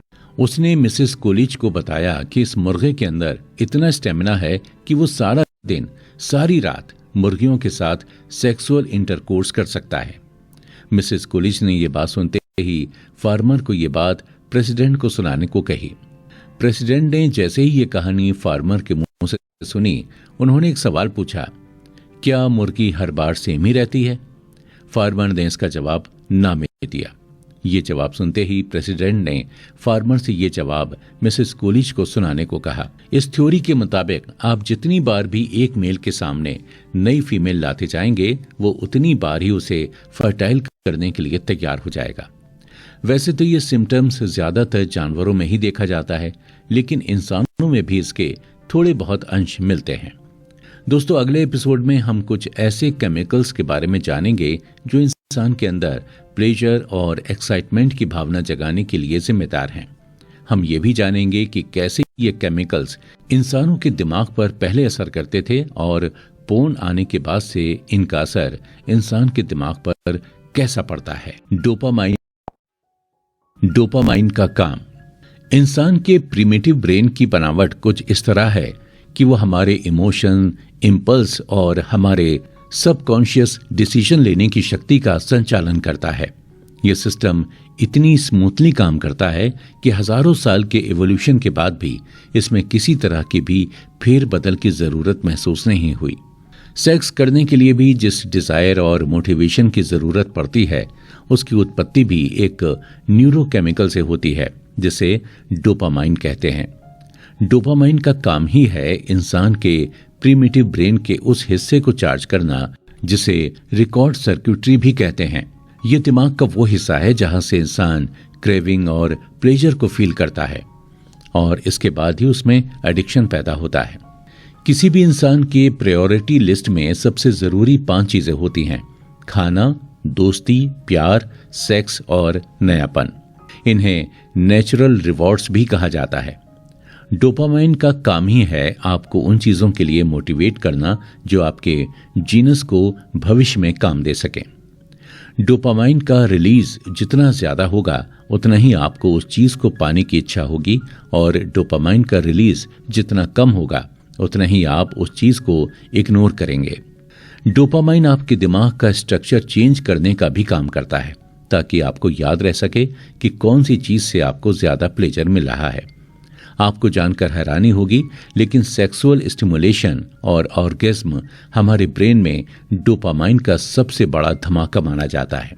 डोपामाइन को प्लेजर मॉलिक्यूल भी बोला जाता है, लेकिन इसका काम सिर्फ प्लेजर अनुभव कराना ही नहीं बल्कि उसे तलाश करना भी है। इसलिए हमारे शरीर में डोपामाइन किसी चीज को पाने के इंतजार के साथ बढ़ता जाता है। जब हमारे हाथ में हमारा फाइनल रिवॉर्ड आता है या जब हमें प्लेजर फील होता है, उस वक्त एंडोजिनस ओपियोइड्स रिलीज होता है। ये एक ऐसा केमिकल है जो ब्रेन के रिसेप्टर के साथ रिवॉर्ड सर्किट को बांध के रखता है। इसलिए प्लेजर की समाप्ति हमेशा इसके रिलीज से ही होती है। साइकोलॉजिस्ट सुसेन विंशेंक के मुताबिक डोपामाइन इंसान के अंदर डिजायर, वांट, सीक आउट और सर्च की भावना को जगाता है। डोपामाइन इसलिए भी ओपियोइड से ज्यादा स्ट्रांग होता है। अगर आसान शब्दों में समझें तो डोपामाइन जरूरत है और ओपियोइड पसंद है। एडिक्शन के यही एक खास बात है कि एडिक्ट्स को जरूरत की चाह ज्यादा होती है और पसंद की कम। इन सब के बावजूद डोपामाइन को हर वक्त कुछ नया चाहिए होता है, चाहे वो नई गाड़ी हो, नई फिल्म हो या कुछ भी नया। इसके बारे में और अच्छी तरह से समझने के लिए जब ऑस्ट्रेलियन रिसर्चर्स ने अपने सब्जेक्ट्स को एक ही इरोटिक फिल्म कई बार दिखाई तो उनके सेक्सुअल डिजायर में एक भारी गिरावट पाई गई। यही एक वजह है कि लोगों को इंटरनेट पोर्न अपनी ओर इतना ज्यादा आकर्षित करता है, क्योंकि उन्हें पता है कि एक नई चीज उनसे बस एक क्लिक की दूरी पर है। कई पॉपुलर पोर्न ट्यूब साइट्स अपनी साइट पर हर दिन कई दर्जन अलग अलग फिल्म रिलीज करते हैं, सिर्फ इंसान के अंदर की नॉवेलिटी के लिए। डोपामाइन की एक और खास बात यह है कि ये किसी भी तरह के इमोशन या स्टिमुली की वजह से रिलीज होने लगता है और हमारे इमोशंस को अलग अलग तरह से जगाना इंटरनेट पोर्न को खूब आता है। सरप्राइज, एंजाइटी, एक्सपेक्टेशन में बाधा जैसी फीलिंग्स पोर्न हमारे अंदर कई रूप में जगाता रहता है। जैसे 13 साल के बच्चे को पोर्न देखकर जरूर पहले एंजाइटी होगी। जैसे जैसे समय बीतता जाता है, एक पोर्न एडिक्ट का दिमाग एंजाइटी और रिस्क की फीलिंग को सेक्सुअल अराउजल समझने की भी गलती कर बैठता है। अगर वैज्ञानिक भाषा में कहें तो पोर्न काफी हद तक साइंटिस्ट के लिए सुपर नॉर्मल स्टिमुली है। सुपर नॉर्मल स्टिमुली और कुछ नहीं, बस नॉर्मल स्टिमुली का एक्सेजरेटेड वर्जन है। इसका काम है उन चीजों की क्वालिटी को और निखारना जो हमें अच्छी लगती हैं। जब आप अपने लिए एक ऐसी सिचुएशन क्रिएट करते हैं और उसे अपनी टॉप प्रायोरिटी बनाते हैं तो इसका मतलब यह है कि आपके दिमाग ने पहले ही डोपामाइन के साथ मिलकर एक कमाल का रिवॉर्ड पेश किया होगा। इसी वजह से तो पोर्न मेडिसिन के सामने रियल पार्टनर का कोई कंपटीशन ही नहीं है। आजकल के इंटरनेट पोर्न में भी सुपर नेचुरल स्टिमुलेशन का जोरदार कॉम्बिनेशन मिलता है, जिसकी वजह से यूजर असल पार्टनर के साथ रिलेशन बनाने से पहले ही इसे कंज्यूम करना प्रेफर करते हैं। यूजर जब चाहे किसी भी मास्टरबेशन सेशन के बीच में एक क्लिक की मदद से अपने अंदर एक नया बूस्ट जगा सकता है।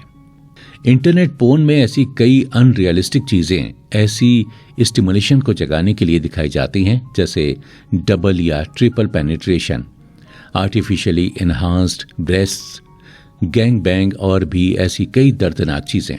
नोहा चर्च ने अपनी रचना एडिक्टेड टू इंटरनेट पोर्न में भी ये बताया है कि ऐसा नहीं है कि उन्हें रियल सेक्स पसंद नहीं है, बस बात यह है कि रियल सेक्स पोर्नोग्राफी के मुकाबले काफी कंफ्यूजिंग और मुश्किल होता है। आज के दिनों में सुपर नॉर्मल स्टिमुलेशन का जैसे कोई अंत नहीं है। इसे बढ़ावा देने के लिए इंटरनेट पोर्न के साथ साथ sex toys, virtual reality game और भी कई चीजें आ गई हैं। सच कहें तो सिर्फ पोर्न ही नहीं, लेकिन हमारे आसपास की सारी चीजें सुपर नॉर्मल स्टिमुलस से भरी पड़ी हैं। फिर चाहे वो खाना ही क्यों ना हो, हम आए दिन कितनी ही बेकार की चीजें जैसे कोल्ड ड्रिंक या एक बैग भर के चिप्स बिना कुछ सोचे समझे खा लेते हैं।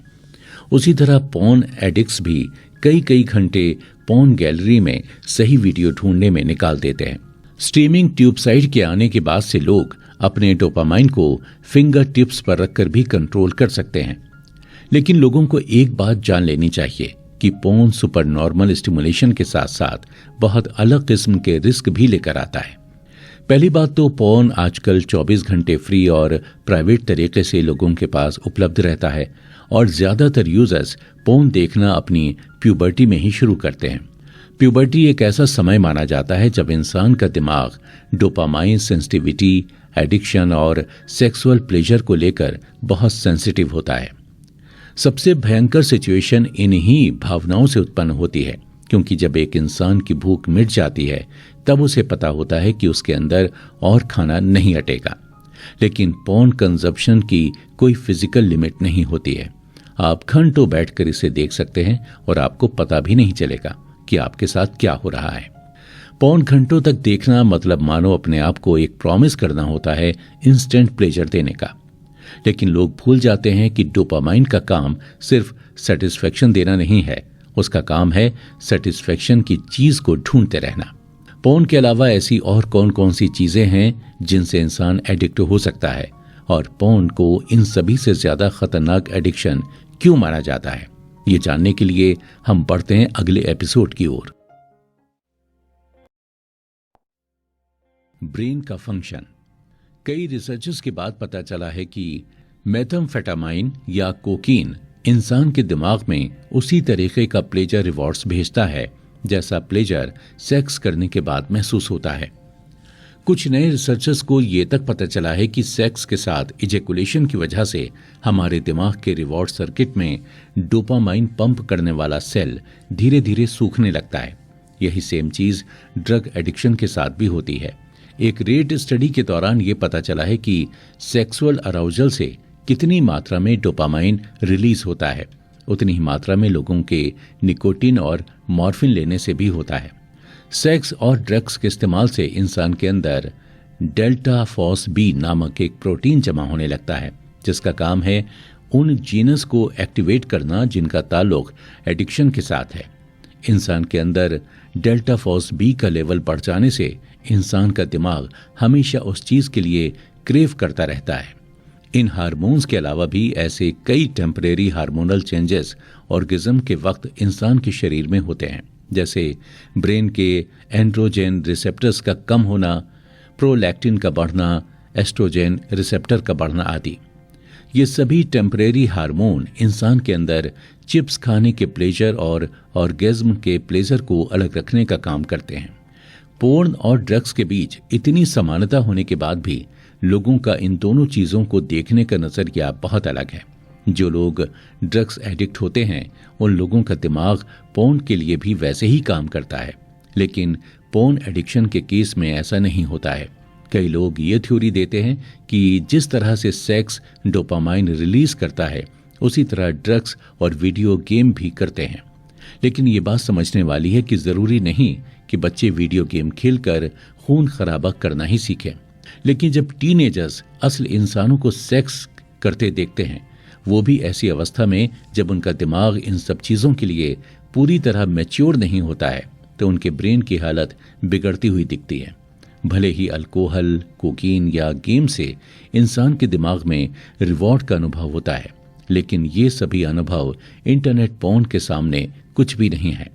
ऑनलाइन प्लेटफॉर्म एक ऐसी जगह बन गया है जहां लोग रिलेशनशिप स्टैब्लिश करने भी जाते हैं, लेकिन इस मीटिंग के प्रोसेस में काफी समय लगता है, जबकि पोर्न आपके लिए ये काम चुटकियों में कर देता है। लेकिन सोचने वाली बात यह है कि जब आपके ब्रेन को सुपर स्टिमुलेशन रिमोट का अनलिमिटेड एक्सेस होगा तो वो कैसे बिहेव करेगा। जाहिर सी बात है ब्रेन ऐसी सिचुएशन को अडॉप्ट तो कर लेगा, लेकिन अच्छे इंटेंशन से नहीं। पहले पहले तो पोर्न देखते वक्त मास्टरबेट करने से आपका दिमाग आपको सेटिस्फेक्शन के साथ साथ सेक्सुअल टेंशन और रिग्रेट्स भी देगा, लेकिन जब आपके दिमाग में ओवर स्टिमुलेशन की भावना तैयार होने लगेगी तब आपका ब्रेन आपके अगेंस्ट काम करने लगेगा।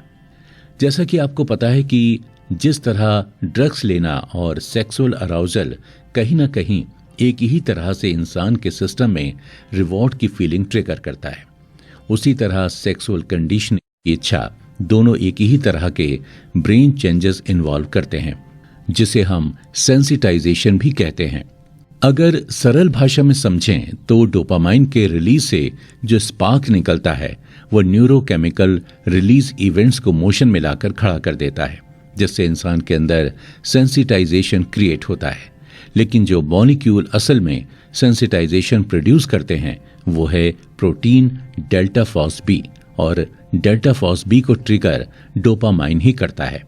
डेल्टा फॉस बी को साइंटिस्ट ट्रांसक्रिप्शन फैक्टर भी कहते हैं। सेंसिटाइजेशन असल में न्यूरोलॉजिकल प्रिंसिपल्स के ऊपर बेस्ड है।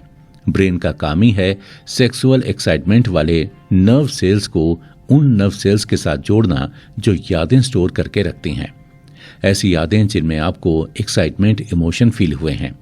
इंसान जितना ज्यादा एक्शन को रिपीट करता जाएगा उतना ही मजबूत ये सेल कनेक्शन आपस में होते रहेंगे। एडिक्शन एक्सपर्ट्स के मुताबिक ये यादें जो कि नर्व कनेक्शन में स्टोर्ड हैं उन्हें क्यूज या ट्रिगर्स कहते हैं। एवोल्यूशन के दौरान लोग एक भी अपॉर्चुनिटी अपने फेवर में मिस किए बगैर इन क्यूज को पहचान लेते थे। इसे अगर आसान भाषा में समझें तो एक शराबी के लिए दारू के ठेके पर जाकर शराब को सूंघना उसका क्यू होगा। ये सारी चीजें इंसान के साथ अनकॉन्शियसली होती हैं। उस मोमेंट पर सिर्फ इतना पता होता है कि उसे पोर्न देखना है, फिर चाहे ये उसके लिए मरने जीने का सवाल ही क्यों ना हो। ऑनलाइन पोर्न कई बार टीनेजर्स के दिमाग में कई गलत बातें डाल देता है। जैसे एक यूजर ने बताया था कि टीनेज की उम्र में उसे हमेशा यही लगता रहा कि जब लड़के लड़कियों के चेहरे पर इजेकुलेट करते हैं तो उन्हें बहुत अच्छा लगता है। शायद यही मिसकंसेप्शन उसे भी अराउज होने पर मजबूर कर रहा हो। 2004 के एक स्वीडिश रिसर्चर ने यह बताया कि स्वीडन के 99% यंग लड़कों ने काफी कम उम्र से पोर्न कंज्यूम करना शुरू किया है और उन्हें लगता है कि इसका इम्पैक्ट उनके सेक्सुअल बिहेवियर पर पड़ा है। लेकिन सवाल यह है कि आखिर टीन्स के दिमाग को कैसे पता चलता है कि उन्हें किस टाइप के पोर्न में इंटरेस्ट है। ऐसा देखा गया है कि इवोल्यूशन का एक हिस्सा 24 की उम्र तक ये जानना भी होता है कि सेक्स क्या है, चाहे इस जवाब की खोज उसे कॉन्शियसली या अनकॉन्शियसली ही क्यों ना करनी पड़े। इसे अचीव करने के लिए हमारा एडोलिसेंट ब्रेन हमारे आसपास मौजूद सेक्सुअल क्यूज के साथ अपने आप को जोड़ता है। कम उम्र के बच्चों का दिमाग यंग एडल्ट्स की तुलना में काफी स्ट्रांगली वेयर्ड होता है ताकि वो एक्सपीरियंस और अराउजल की स्थिति को जल्दी से जल्दी कैच कर सके। यही वो समय होता है जब टीन का दिमाग रिवॉर्ड पाने के लिए बहुत वल्नरेबल स्थिति में होता है। 2014 की कैम्ब्रिज स्टडी में पता चला कि एक एडोलसेंट का दिमाग उसी चीज को सेक्स समझता है जो उसके अंदर ज्यादा सेक्सुअल अराउजल क्रिएट करता है। जानवरों की और इंसानों की सेक्सुअल प्रेफरेंस और अट्रैक्शन में काफी फर्क होता है। जानवर तो ज्यादातर फल और नट्स की खुशबू, स्किन के टेक्सचर से या सेम सेक्स वाले पार्टनर को देखकर भी अराउज हो जाते हैं, लेकिन इंसान का दिमाग अराउज होने के लिए अपने हिसाब से क्यूज बनाने में भी लग जाता है। इस चीज की पुष्टि करने के लिए 3 स्टडीज भी की गई थीं। ये स्टडीज थीं ब्रेन स्कैन स्टडीज, जिसे हम MRI भी कह सकते हैं। स्टडी के दौरान पोर्न देखने वाले सब्जेक्ट्स को पोर्न दिखाया जाने लगा। डॉक्टर्स उनके दिमाग की एक्टिविटीज पर नजर रख रहे थे। इस स्टडी में डॉक्टर्स चाहते थे कि वो अपने सभी सब्जेक्ट्स को पोर्न से जुड़ी इमेज दिखाने से पहले कुछ ऐसे सिंबल्स दिखाएं जिन्हें देखने से ही उनके सब्जेक्ट्स ये प्रिडिक्ट कर सकें कि ये सिंबल्स पोर्न से रिलेटेड हैं या नहीं। ये सिंबल्स थे ट्री या चेयर या केला। सरप्राइजिंगली जब भी सब्जेक्ट्स इन सिंबल्स को देखते थे तो उनके ब्रेन में कुछ सेकंड के लिए भी एक स्पार्क पैदा होता था। वो इन सिंबल्स को सेक्सुअल अराउजल के साथ मानो खुद को जोड़ने लगे। ये सिंबल्स उनके लिए जैसे एक क्यू बन गया था। लोगों की जिंदगी में पोर्न के आने से पहले उसके लिए सेक्सुअल क्यूज या तो उसके पार्टनर्स या तो दूसरे लोग या R-रेटेड मूवीज हुआ करती थी। लेकिन जब से पोर्न आ गया है तब से लोग एक ही क्यू पर इस कदर अटके हुए हैं कि पोर्न अब पहले और सेक्स सेकेंडरी बन गया है। अभी तक हमने जाना कि पोर्न कैसे हमारे लिए और हमारी जनरेशन के लिए एक श्राप बनता जा रहा है। अगले एपिसोड में हम जानेंगे कि कैसे इस श्राप से हमेशा के लिए छुटकारा पाया जा सकता है। हम ये भी जानेंगे कि इसके लिए क्या क्या मेडिकेशंस की जरूरत है और किन चीजों को फॉलो करने की जरूरत है। Self control. जितने भी लोग आज तक पोर्न एडिक्शन से रिकवर हुए हैं उन्होंने कई सारे हेल्थ बेनिफिट्स तो पाए ही हैं, लेकिन उन्हें सबसे बड़ा बेनिफिट उनका खुद के ऊपर कंट्रोल फिर से वापस पाना है। अपने ऊपर कंट्रोल वापस लाने की पहली सीढ़ी है अपने ब्रेन को उन सभी आर्टिफिशियल सेक्सुअल स्टिमुलेशन से कई महीनों के लिए आराम देना और पोर्न से ध्यान हटाकर अपना सारा ध्यान असल जिंदगी पर लाना। ये जो कई महीनों का खाली समय आप अपने ब्रेन को दे रहे हैं, इसके कई फायदे भी हैं। इस खाली समय से आपके ब्रेन का रिवॉर्ड सर्किट फिर से ठीक होने लगेगा, जिससे आप हर दिन के छोटे छोटे प्लेजर्स को एंजॉय कर पाएंगे। यह आपके दिमाग की उस इंटेंसिटी को कम करेगा जो आपको पोर्न देखना ही है के लिए पागल करती रहती है। इससे आपकी विल पावर भी काफी बढ़ती है, क्योंकि जैसे ही आप पोर्न छोड़ते हैं आपके दिमाग का प्री फ्रंटल कॉर्टेक्स धीरे धीरे मजबूत होने लगता है और अंत में जाकर ये आपके स्ट्रेस लेवल को धीरे धीरे कम करने लगता है। ये जो मुझे पोर्न अभी देखना है कि तलब है, इसे ठीक होने में कभी कभी महीने और कभी कभी साल भी लग जाते हैं, लेकिन धीरे धीरे प्रैक्टिस के साथ ये हमारे दिमाग में ही खत्म हो जाती है। इस प्रोसेस को रिबूटिंग भी कहा जाता है। ये एक ऐसा तरीका होता है जिससे आप ये रीडिस्कवर कर सकते हैं कि आपको पोर्न के बिना अपनी जिंदगी में क्या क्या पसंद है। इसके पीछे का आइडिया यही है कि आप अपने दिमाग में आर्टिफिशियल सेक्सुअल स्टिमुलेशन के फ्लो को पूरी तरह से बंद करके ब्रेन को फिर से रीस्टार्ट कर रहे हैं। लेकिन ध्यान देने वाली बात यह भी है कि हमारा दिमाग कोई कंप्यूटर तो है नहीं जिससे सारी यादें, सारी मेमोरी डिलीट कर देने से वो चले जाएंगे। ऐसा कभी नहीं हो सकता है कि आप अपनी सारी यादें हमेशा के लिए मिटा सकें। लेकिन फिर भी कई लोग अपनी पोर्न रिलेटेड समस्याओं के समाधान के लिए अपने ब्रेन को पोर्न से ही रेस्ट देते हैं। इस चीज को अचीव करने के लिए एक लंबे प्रोसेस से होकर गुजरना पड़ता है, क्योंकि पोर्न एडिक्शन से रिलेटेड जितनी भी प्रॉब्लमेटिक बिहेवियर या सिम्टम्स हैं वो सब एक तरह से हमारे ब्रेन से जुड़ चुके हैं। पोर्न रिलेटेड आदतों को बदलने के लिए हमें इन बिहेवियर को बदलना होगा ताकि हमारे ब्रेन का स्ट्रक्चर भी बदल सके। ब्रेन के फंक्शन में चेंजेस करने से कई बार देखा गया है कि हमारी जिंदगी में भी चेंजेस आ जाते हैं। एक इंसान के दिमाग को रिबूट करने के कई तरीके हैं। रिबूटर्स ने ये डिस्कवर किया है कि फेसबुक, डेटिंग ऐप और इरोटिक सर्वे साइट्स में इमेज देखना कई हद तक पोर्न से आराम दिला सकता है। ये एकदम उसी तरह है जिस तरह एक शराबी शराब की लत छोड़ने के लिए लाइट बियर का इस्तेमाल करता है। इसकी मदद से आप अपने ब्रेन को वही स्टिमुलेशन दे पाएंगे जिससे आपका ब्रेन फैमिलियर है, पर बिना किसी पोर्न के हार्म के। अभी आपका मेन गोल यही है कि बिना मोबाइल स्क्रीन के असल इंसान के साथ कैसे प्लेजर की खोज की जा सकती है और कैसे आप प्यार और जिंदगी के लिए अपनी भूख वापस ला सकते हैं। शुरुआती समय में ये रिबूटिंग का पूरा प्रोसेस काफी चैलेंजिंग महसूस हो सकता है।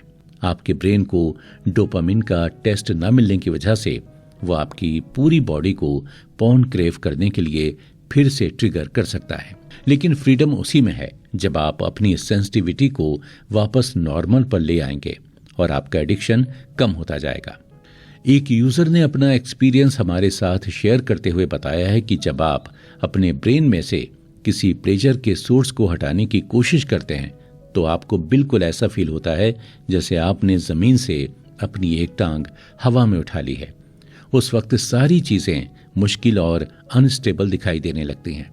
ब्रेन के पास उस वक्त सिर्फ दो ही ऑप्शन होते हैं, या तो वो आपको इतनी बुरी तरह से हर्ट करे कि आप मजबूर हो जाएं, अपना दूसरा पैर वापस जमीन पर रखने के लिए, या फिर वो ये एक्सेप्ट कर ले कि आपके पास दूसरा पैर है ही नहीं और वो एक पैर पर ही बैलेंस बनाने की कोशिश करता रहे। ब्रेन पहले तो जी तोड़ कोशिश करेगा कि आपको फर्स्ट ऑप्शन की तरफ ही ले जा सके, लेकिन कुछ समय के बाद ये धीरे धीरे ऑप्शन 2 पर काम करने लग जाता है और साथ ही साथ ऑप्शन 1 को भी मौका देना चाहता है। लेकिन अंत में ब्रेन सक्सेसफुली बैलेंस करना सीख जाता है और ऑप्शन 1 पूरी तरह से ब्रेन से रिजेक्ट कर दिया जाता है।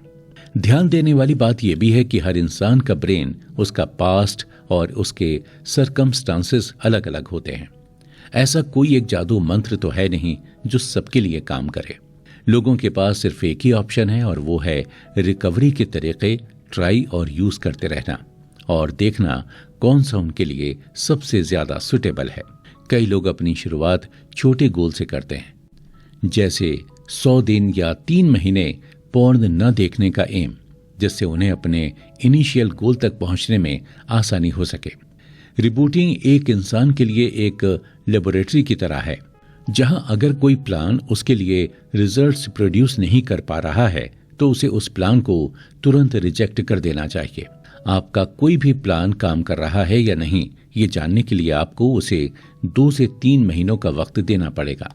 एक यूजर बताते हैं कि जैसे जैसे आपको पता चलता है कि कौन सी चीज आपके लिए काम कर रही है और कैसे आपको परफेक्ट कर रही है, आपके लिए इन चेंजेस को एक्सेप्ट करना और अपनी विल पावर को बढ़ाना आसान लगने लगता है। पोर्न से अपने आप को छुटकारा दिलाने के लिए सबसे पहले तो आपको पोर्न को ही रिमूव करना पड़ेगा। आपको आपकी सभी डिवाइसेस से पोर्न को डिलीट करना पड़ेगा। ये काम थोड़ा मुश्किल हो सकता है, लेकिन इससे आपके दिमाग को एक सिग्नल पहुंचेगा कि आप अपने फैसले को लेकर कितने पॉजिटिव हैं। इसके अलावा आपको और भी कई चीजें डिलीट करने की जरूरत है, जैसे बैकअप या फिर आपका ट्रैश, आपकी ब्राउजर हिस्ट्री और वो सभी पोर्न साइटें, बुकमार्क्स को जिन्हें आपने बुकमार्क करके रखा हुआ है। कई बार आपके आसपास के सराउंडिंग भी आपके लिए क्यूज का काम करते हैं, जिससे आपका ब्रेन ट्रिगर हो सकता है। ड्रग्स एडिक्ट को तो ये तक बोला जाता है कि आप अपने उन दोस्तों, पड़ोसियों और एक्टिविटीज से भी दूर रहिए जिनसे आपका ताल्लुक एडिक्शन के दौरान हुआ था।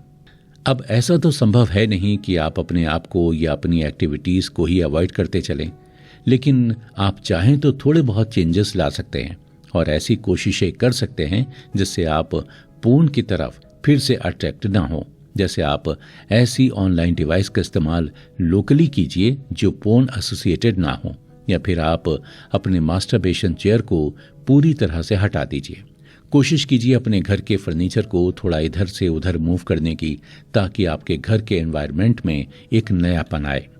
तो दोस्तों, अगले एपिसोड में हम जानेंगे ऐसे और कई छोटी छोटी टिप्स के बारे में जो पोर्न एडिक्शन को कम करने के लिए हमारे काम आ सकती हैं। ब्रेन रिबूटिंग के सफर में ऐसे कई लोग सामने आए जिन्होंने पूरी दुनिया के साथ अपनी रिकवरी के कई किस्से और टिप्स शेयर किए हैं। एक यूजर ने बताया कि उन्होंने अपनी पोर्न एडिक्शन को छोड़ने के लिए अपना कंप्यूटर अपनी आंखों के सामने से ही हटा दिया। उन्होंने इस चीज को भी पूरी तरीके से माना कि उनकी जिंदगी में इस लैपटॉप का पोर्न देखने के अलावा और कोई काम रहा ही नहीं था। एक यूजर ने तो अपना पूरा डेस्क और बैठने की चेयर ही बदल डाली, क्योंकि उसके हिसाब से वो चेयर उसके लिए बैठने में कंफर्टेबल नहीं थी और इसलिए उस चेयर पर से वो जल्दी हट सकता था। अगर आप चाहें तो पोर्न ब्लॉकर या एड ब्लॉकर का भी इस्तेमाल कर सकते हैं। ये एक तरह से इंटरनेट की स्पीड बम्प्स के जैसा है। अगर आपने सेल्फ कंट्रोल करना शुरू किया ही है तो पोर्न ब्लॉकर आपकी काफी मदद कर सकता है। कई फ्री पोर्न ब्लॉकर साइट्स भी आपको आराम से मिल जाएंगी। पोर्न ब्लॉकर इस्तेमाल करने से पहले ये बात ध्यान में रखना बहुत जरूरी है कि अगर आप एक वीडियो गेमर हैं तो इसका इस्तेमाल थोड़ा रिस्की हो सकता है। ऐसा देखा गया है कि जो लोग वीडियो गेम से एडिक्टेड होते हैं वो इस पोर्न ब्लॉकर को भी गेम के एक ऑब्स्टिकल की तरह ही इस्तेमाल करने लगते हैं अपने रिवॉर्ड को पाने के लिए। अगर ऐसा आपके साथ होता है तो पोर्न ब्लॉकर को डिलीट कर दीजिए और दूसरे अप्रोचेस को देखिए। इन सभी रिस्क के बावजूद भी कई लोगों ने एड ब्लॉकर को अपने एडिक्शन को छुड़ाने के लिए काफी हेल्पफुल माना है।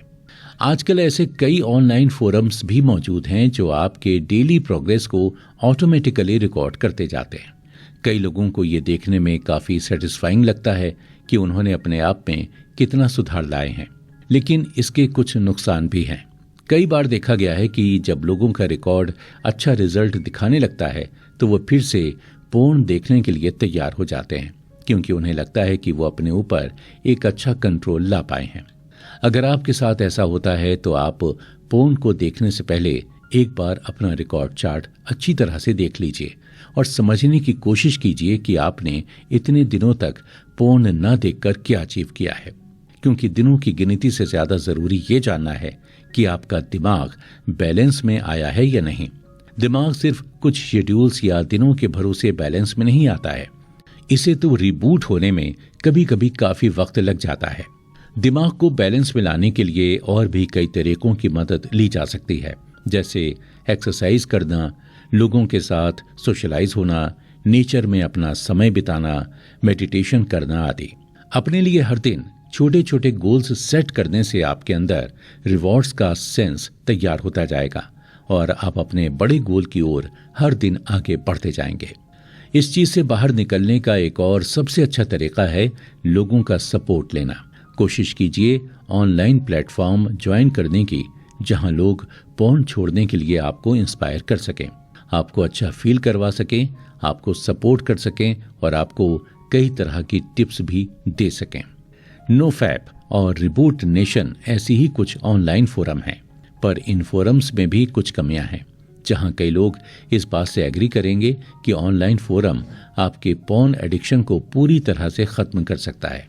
वहीं ये आपको असली जिंदगी से भी काफी दूर कर सकता है, क्योंकि ये सारी एक्टिविटीज ऑनलाइन होती रहती हैं और इनमें किसी तरह का ह्यूमन टच नहीं होता है। इसलिए ऑनलाइन फोरम्स का इस्तेमाल तभी करना चाहिए जब आपको लगे कि आपको मोटिवेशन की जरूरत है। एक अच्छा थेरेपिस्ट जो सेक्सुअल प्रॉब्लम या पोर्न रिलेटेड प्रॉब्लम्स के बारे में अच्छे से समझता है, आपकी काफी मदद कर सकता है। कई बार देखा गया है कि पोर्न से जुड़े एडिक्शन का कारण काफी गंभीर हो सकता है, जैसे फैमिली अब्यूज, सेक्सुअल अब्यूज या चाइल्डहुड ट्रॉमा। इन सभी इमोशन से जुड़ी चीजों के लिए आपको एक अच्छे काउंसिल की मदद करनी चाहिए।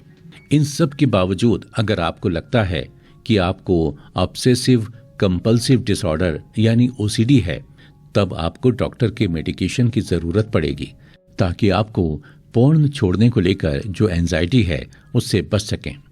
दोस्तों, एक बहुत पुरानी कहावत है कि अगर आपको कभी कोई सिचुएशन समझ में नहीं आ रही है तो उस वक्त आपको अपनी फीलिंग्स के बारे में लिखना चाहिए।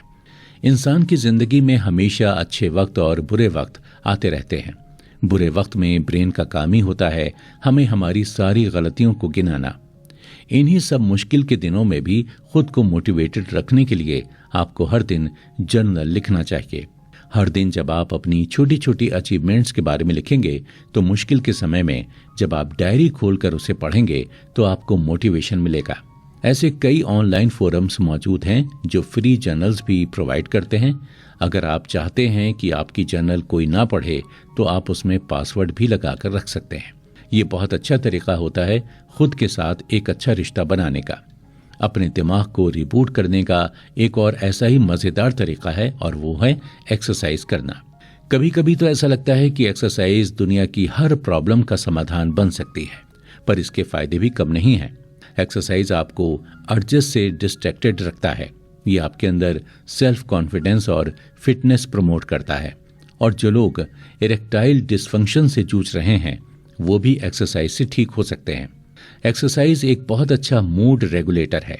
साइंटिस्टों ने यह भी देखा है कि रेगुलर एक्सरसाइज करने से यह आपके अंदर डोपामिन कंसंट्रेशन को बढ़ाता है और एडिक्शन को कम करता है। एक यूजर ने अपना एक्सपीरियंस शेयर करते हुए बताया भी है कि एक्सरसाइज से सिर्फ उसकी फिजिकल हेल्थ पर ही नहीं बल्कि उसकी मेंटल हेल्थ पर भी बहुत अच्छा असर पड़ा है। रिसर्चर्स ने यह पता लगाया है कि नेचर के साथ समय बिताना इंसान के दिमाग के लिए काफी अच्छा होता है। ये दिमाग के अंदर क्रिएटिविटी बूस्ट करता है और इंसान को प्रॉब्लम सॉल्व करने की ताकत भी देता है। रोज मेडिटेशन करने के बेनिफिट्स के बारे में तो आज के समय में सारी दुनिया को पता है, पर मेडिटेशन उन लोगों के लिए काफी आरामदायक हो सकता है जो आए दिन अपने आप को स्ट्रेस की सिचुएशन में पाते हैं। वैज्ञानिकों ने पता लगाया है कि ये किसी भी इंसान को रैशनली सोचने के लिए और अपने आप को कंट्रोल में रखने के लिए काफी मदद कर सकता है। इसलिए सभी पॉर्न एडिक्ट्स को कम से कम एक बार तो मेडिटेशन अपने रूटीन में ऐड करके देखना चाहिए। ऐसा देखा गया है कि जो लोग अपने आप को सक्सेसफुली रिबूट कर पाए हैं, उन्होंने अपने आप को कहीं ना कहीं पूरी तरह से एक्सेप्ट किया है और अपने आप से प्यार भी जताया है। इस पूरे सफर में उन्होंने ना तो अपने आप को शर्मिंदगी महसूस होने दी है और न ही अपने आप को बुरा भला कहा है। आपको ये समझना होगा कि सेक्स एक फंडामेंटल ड्राइव है जो इंटरनल स्टिमुलेशन को जन्म देती है और ये सारे बदलाव आपकी बॉडी के अंदर ही रहते हैं। आपको समझना होगा कि आपका शरीर और आपका दिमाग आपके दुश्मन नहीं है। आप उससे उसी तरह पेश आएं जैसे आप अपने दोस्तों से पेश आते हैं जब उन्हें मदद की जरूरत होती है, क्योंकि अगर आप अपने आप से प्यार नहीं जताएंगे तो कौन जताएगा। इन सभी चीजों के अलावा भी ऐसी कई चीजें हैं जो आप अपने शेड्यूल में ऐड कर सकते हैं, जैसे योगा, अपने आप को और क्रिएटिव बनाना, कोई हॉबी अडॉप्ट करना, लोगों के साथ और घुलना मिलना, अपने आप को मोटिवेटेड और इंस्पायर्ड रखना आदि। इन सभी अच्छी चीजों को अपनी जिंदगी में लाने से पहले आपको ये ध्यान में रखना होगा कि ऐसा जरूरी नहीं है कि इनमें से सारी चीजें आपके लिए काम करें। आप इनमें से अगर कोई भी आदत चुनते हैं तो आपके अनुरूप आपके लिए सही है तो वही काफी होगा। कई लोग ये सवाल लाकर खड़ा कर देते हैं कि उन्हें कैसे पता चलेगा कि वो फिर से नॉर्मल पोजीशन पर आ गए हैं या नहीं। इसका जवाब ढूंढना ज्यादा मुश्किल नहीं है, क्योंकि जैसे ही आपका पोर्न एडिक्शन घटता जाएगा वैसे ही आपकी सेक्स रिलेटेड समस्याएं भी कम होती जाएंगी। आप देखेंगे कि आपकी इरेक्टाइल डिसफंक्शन की प्रॉब्लम खत्म हो गई होगी। आपका इंटरेस्ट असल लोगों में आने लगा होगा। आप अच्छी तरह से ऑर्गेज्म एंजॉय कर पा रहे होंगे और आपके अंदर खुद को लेकर कोई शर्म भी नहीं होगी। बस इस पूरे प्रोसेस के दौरान एक चीज ध्यान में रखने की जरूरत है कि आपकी सिचुएशन ठीक हो सकती है। कॉन्क्लूजन दोस्तों, इस पूरे सफर के दौरान हमने ऐसी कई नई बातें सीखी जिनके बारे में शायद हम इतने सालों से अनजान बैठे हुए थे। हमने जाना कि पोर्न एडिक्शन नाम की भी कोई चीज होती है और वो एक इंसान के लिए कितनी जहरीली होती है। हमने जाना कि पोर्न कैसे किसी भी इंसान को, चाहे वो जवान हो या बूढ़ा, मर्द हो या औरत, सभी को मेंटली और फिजिकली पैरालाइज करके छोड़ देती है। लेकिन योर ब्रेन ऑन पोर्न की मदद से हमने विषय को और गहराई से जाना। हमने जाना कि कैसे इसका संबंध हमारे दिमाग के साथ जुड़ जाता है, कैसे पोर्न लोगों की जिंदगी का एक हिस्सा बन जाता है, एक ऐसा हिस्सा जो बाकी सभी जरूरतों को हटाकर इंसान को अंदर से खोखला बना सकता है। पर अंत तक हमने ये सीखा कि इसे कभी न ठीक होने वाली बीमारी या शर्मिंदगी के रूप में नहीं देखना चाहिए। ऐसे कई हजारों लाखों लोग हैं जो इस समस्या से निकलकर घर पर वापस आए हैं और जिन्होंने एक नई जिंदगी की शुरुआत भी की है। ये भी देखा गया है कि ऐसे लोग सेक्सुअल प्रॉब्लम्स को पार करके अपनी जिंदगी को नए सिरे से शुरू करते हैं और उनके अंदर जीने की एक और नई उमंग और एक और नई एनर्जी भी पैदा होती है। दोस्तों, आशा है योर ब्रेन ऑन पोर्न की बुक समरी से आपने काफी कुछ सीखा और समझा होगा। ऐसे ही और भी नई और दिलचस्प किताबों पर चर्चा का हिस्सा बनने के लिए आप जुड़े रहिए हमारे साथ